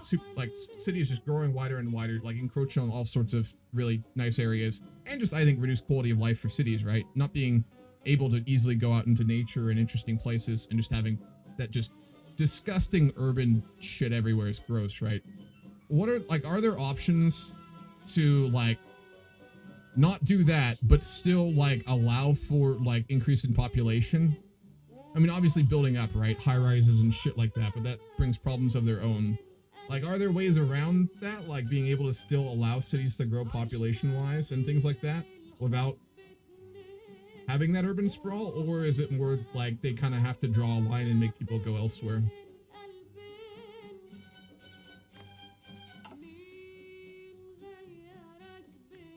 There we go. Mutual investment pact with Brazil, which currently did not go with Lula. They went with Jose Serra, which is, I believe, the same party as their previous leader. The one who, like, became a professor in America. Interesting guy. Forget his name, though. I think that's his party, isn't it?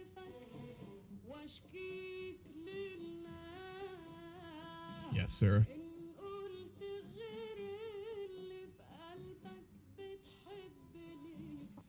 So they're much more of like a market capitalism country. They're continuing in that route. None of the social programs with Lula will be implemented in this timeline. So Brazil is probably similar to like what we're doing right now, trying to get closer ties with the US, opening up for more international investment, those sorts of things. So, country we can very much work with. We'll send a dip.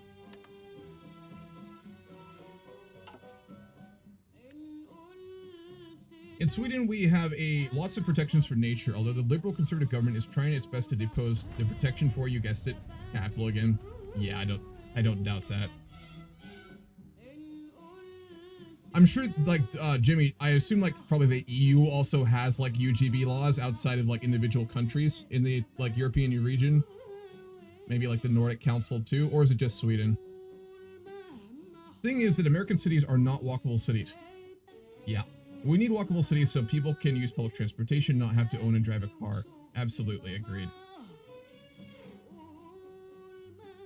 So, like, the option then is, like, reducing the amount of space covered by, like, roads and highways going through cities and, like, building up, like, rail networks, bike lanes, sidewalks, so you can move around the city, and then providing space that the roads aren't taking up to allow for growth? Am I getting that right, or do you just mean in the context of like proper city planning?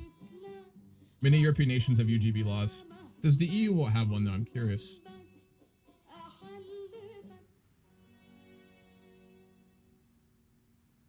Let's see. European Commission.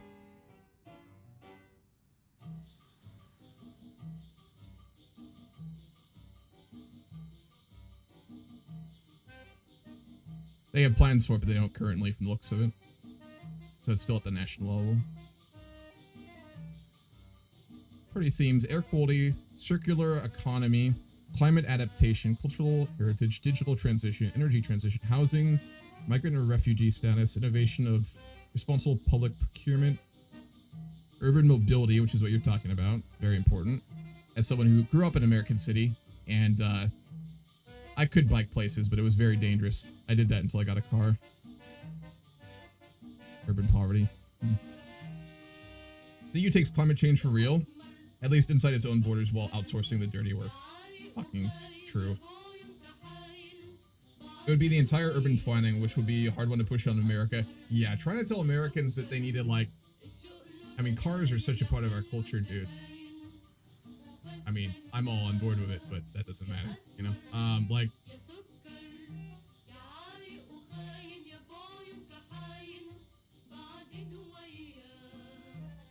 so, like, what's the process for making that happen? Is it really just come down to, like, city councils and mayors, like, being the people to push that sort of change? And, like, is it happening anywhere? Like, you said Washington and Oregon, right? I know that's been priorities there for a while, but do people in, like, your field, like, have, like, any ability to push for those sorts of changes? I mean, I assume it's an uphill battle, right? But the car is the entire thing, and individualism and freedom. I know. I mean, I like driving a car on a good day, right? Like, you can go on road trips, it's convenient, it's nice, but I'd much rather take, like, a light rail or bike if it was safe. One thing I'm looking forward to, I'm moving right now to go to, like, a college city, very small town, and everything's going to be bikeable, which I can't wait for. It's going to be very nice. Mutual investment deal with Colombia, absolutely.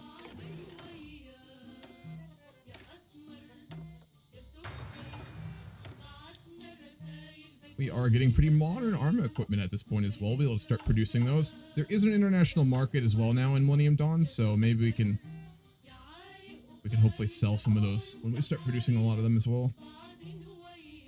We're good right now, though. Very much an upward fight, and it's really up to the politicians to even put it on a ballot, which most won't. It sucks.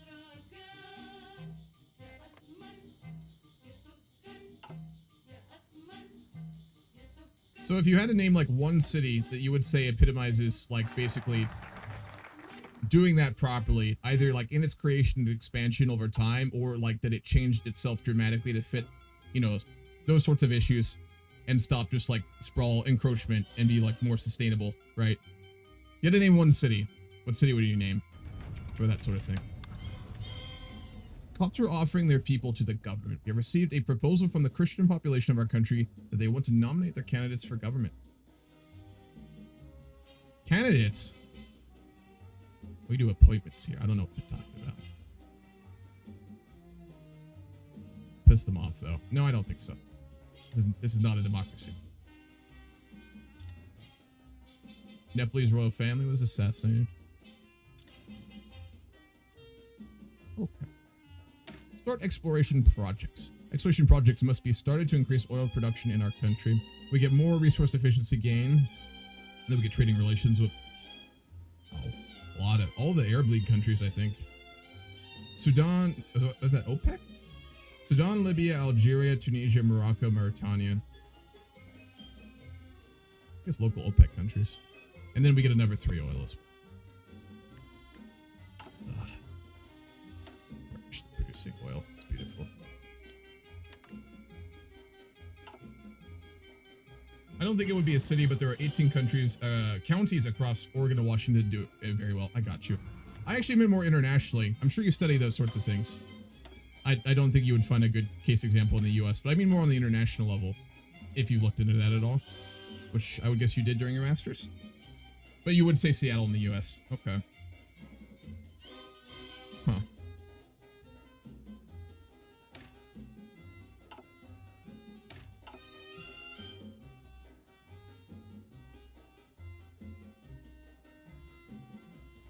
We'll go for fuel refining so we get more oil out of what we're using, because we're just entirely dependent on fossil fuels here.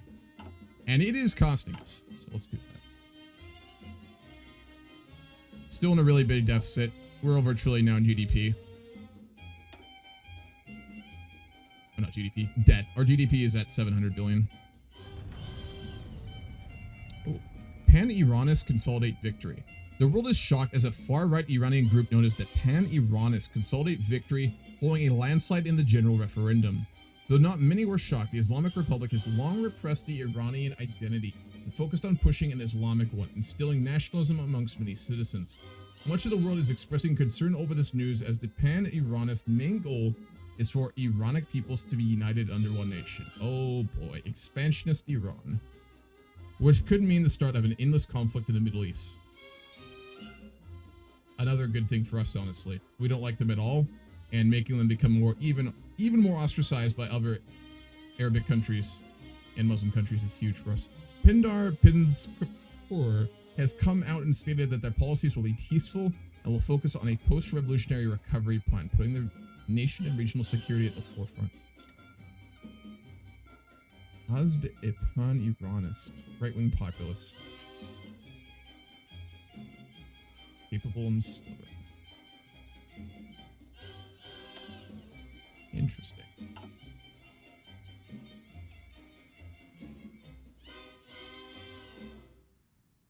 Iranian focus tree is fucking wild. I guess we can't see what they've done. No, I think when the revolution's ended, it resets the focus tree, if I remember right. Perhaps.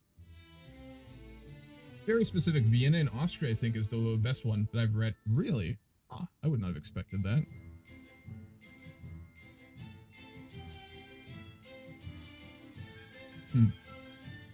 Because it has, like, really good non-automobile transportation options, and it doesn't just rapidly expand. Actually, I remember that. When I went to Vienna, I remember being surprised about, like, how quickly you got into the city from, like, the rural, kind of, like, semi-forested farm areas. I just, at the time, thought it was because the city was small. Trade agreement with Brazil? Absolutely. Huh.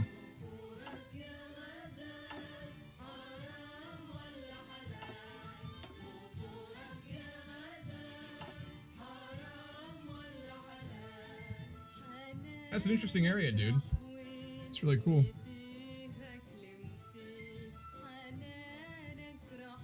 What got you into it originally? Like, what put you down that path? Nigeria requests a trade agreement. Accept that as well. And we'll send a diplomat to Nigeria. Another very influential developing country. We've been doing a lot of diplomacy more with, like, trading partners outside of Africa, but with the fact the African Union should be created very soon, and that push that we're doing along with Gaddafi and other states like Nigeria, it's a good time to start working with Nigeria. Probably Ethiopia too. We'll send a diplomat. South Africa. All the big players. And then Libya too.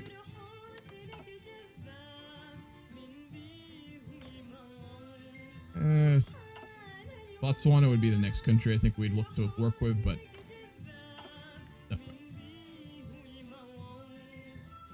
probably Algeria. They're very important because of their relationship with France and the oil production they have. Sure.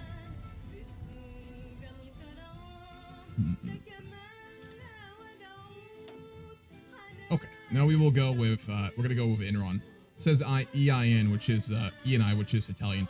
We're going to say this is Enron. So we're going to get, American investors shows interest in investing in our oil silo construction. Oh, we must use this. And then at this point, I think I'm going to stop working on oil and energy. We're going to go back to working on probably our automobile industry. And then America, if they go with the war on terror. I think Clinton technically can actually go with the war on terror. Remember, right? Let's see.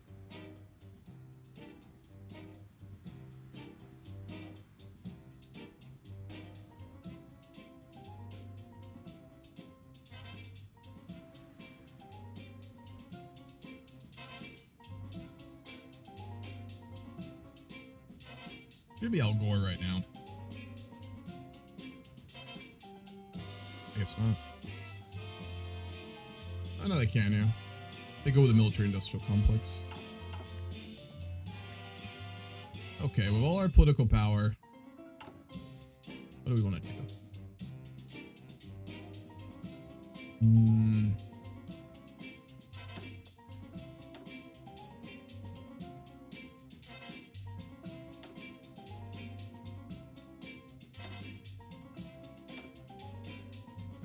We're meeting all of our spending expectations.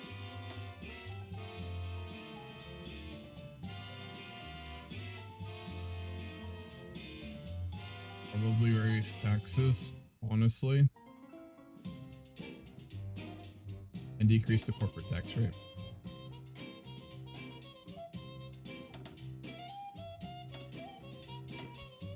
We'll get that down to 15 and we'll raise our population tax rate to 35. Which we will not be making more, but it'll free up more of our factories for construction, so we'll grow our economy quicker. Every time I'm forced to reduce the corporate tax rate in this game to grow quicker, it pisses me off. Not that that isn't like a major way to do it, but fields need more land. This is a disaster. The locusts have seemingly destroyed countless tons of our projected basic crop harvest. We should expect our agricultural sector to take a pretty substantial hit. Fuck. I mean, we make no money off of agriculture anyway. And we really do not want to be expanding that, except maybe, I guess, cotton.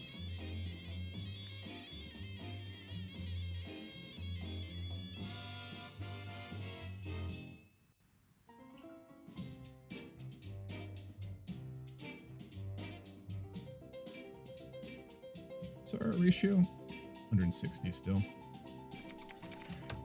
There it is, let's go. The African Union is launched. Today was a historical day, as the African Union was launched in Durban, South Africa by President Thabo Mbeki, the first session of the Union's Assembly. The main topic for the first assembly was peace, development, and prosperity, the African century. The main goals and aims for the Union were also discussed by participants. This marked a big step in the continent's unification. Is unification the right word? Cool. Very nice. Very nice. The African Union has the goal of bringing the continent of Africa closer together economically, politically, and culturally. The Union is made up of various sub-organizations that help African countries work together to achieve common goals. The eventual goal of the Union is to bring the continent together in an EU-like confederation or even federation. Each year, the African Union will hold a summit with a theme and agenda for the next year. Each summit will grant the African Union a mandate. Any regional power in Africa can use the mandate to complete an African Union-related focus, granting that the majority of the African population follow the outlook. So it's majoritarian Western outlook, followed by emerging, no, followed by non-aligned, followed by emerging.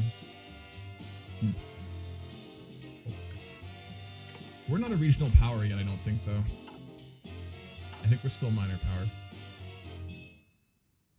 Yeah, minor.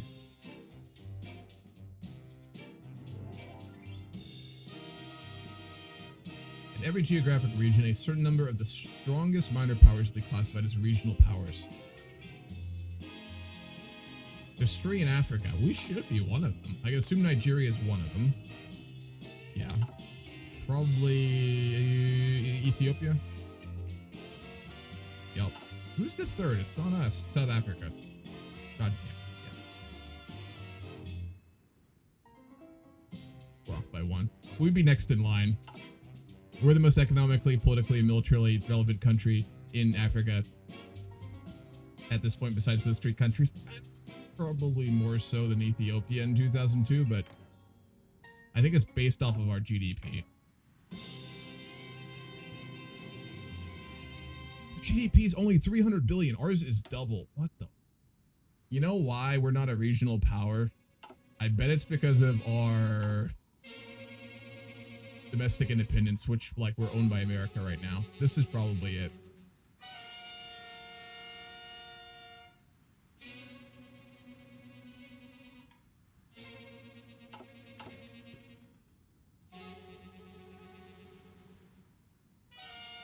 Independence from foreign influence. Okay, we're not a regional power because of America's influence and Japan's influence, so we got to reduce that if we want to be like one of the players in defining the mandates of the African Union, which we want to be for sure.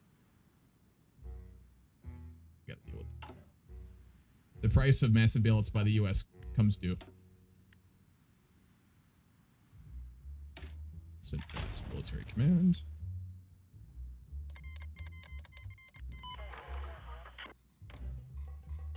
We were out of PP, but that's fine.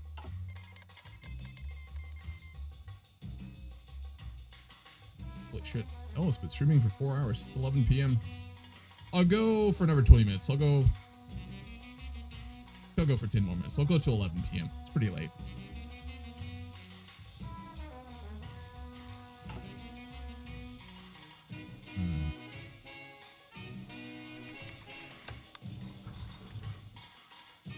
Any big things we should do? We're not in the best place right now, but we've started to deal with some of the issues. Notably, we are slowly increasing the economy. We're growing our GDP.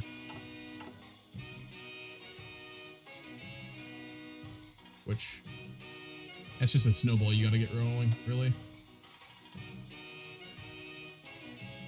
Yikes. Unemployment rate's really bad.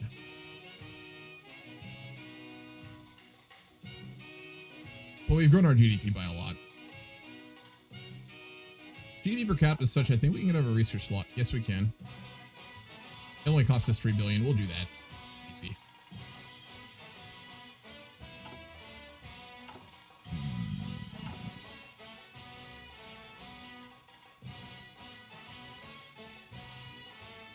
Let's go ahead and decrease our oil imports again from Saudi.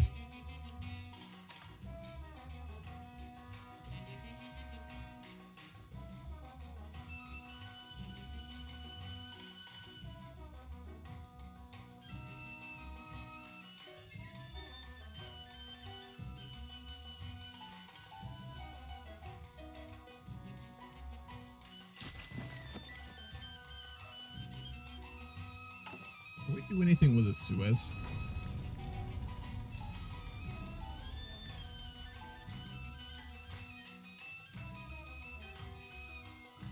Nah.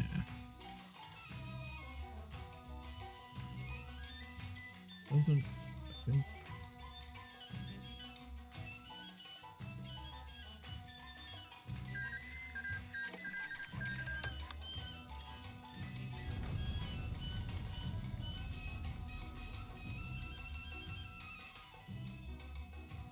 I think there is with CC's focus tree.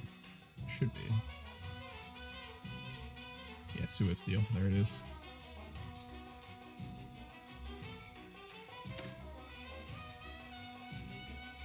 Yeah, okay. CC did, wasn't it CC who did that thing where he like built like a second canal next to the other one in Suez, which was supposed to increase income and like traffic through the Suez, but didn't work out that great? What was that called? That's a trunk. Fuck, dude. Suez expansion project. Yeah, here it is. Suez Area Development Project. Initiated in 2014, in the beginning of CC's reign. Project's aim is to increase the role of the Suez Canal region in international trade and to develop the canal cities of Suez, Ismaili, and Port Said. Project involved the construction of a new city, Ismaili, saying that wrong, along with an industrial zone and fish farms aimed at promoting the development of the tech industry. That worked out, I'm sure.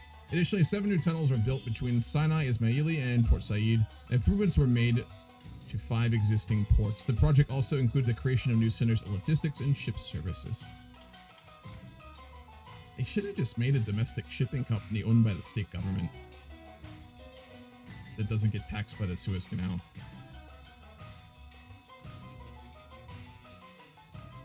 The project's authority projected revenues of the canal to increase by $5 billion to $12 billion annually. The new canal channel and the 7 tunnels were under construction simultaneously. They began in 2015. They're not done, the looks of it. Oh, actually, let's show you this. Yeah, me too, Johnny. I don't want to go CC. That's, not the right.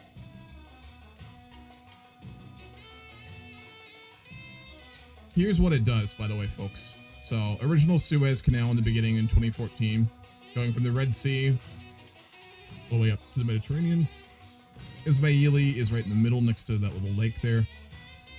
And then they expanded it by building like a whole new second canal, which, if I recall correctly, like was projected to actually do a lot, but it was just mired by corruption. Big expansion, though. The new Suez Canal, part of the Suez Canal Authority. Egyptian armed forces are the main engineer. Yeah, that's about right.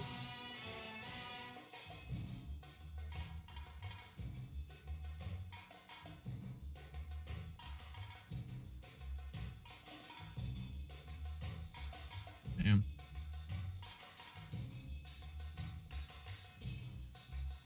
it's just in the southern portion. Technical difficulties initially arose, such as the flooding of the new canal through seepage of the existing canal.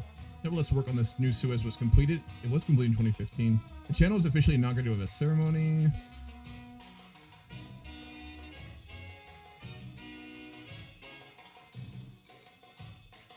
Egyptian officials, especially the chairman of the Suez Authority, stated that the 8.2... Okay, so that's projections. A recent forecast from the IMF suggests that in the decade up to 2016, the annual rate of growth for global merchandise trade will have averaged 3.4%. Biological impacts of species migration on ships, I would assume, and then through the Suez as well. It's a big issue. Like, international shipping and globalization has resulted in, like, so many big species migrations and species die-offs. Big example of that is in, like, the Great Lakes in Northern America, where, like, ships brought in, like, certain types, like, barnacles and, like, I think oysters and shit from, like, Europe and Asia that really took to the water there and, like, replaced all the local species, caused a huge amount of environmental disaster. So, I guess this is helping promote it. The project was financed through an IPO, allowing partial private ownership of the project, so the canal is owned privately. Quickly changed its financing strategy, relying on interest-based investment certificates. Interest rate of 12%. Fuck. Yeah, it's Egypt.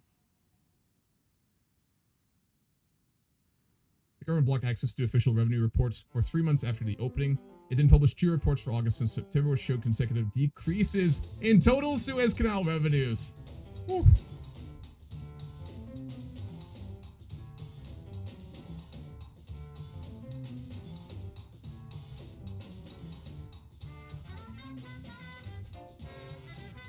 Russian industrial zone. Christ.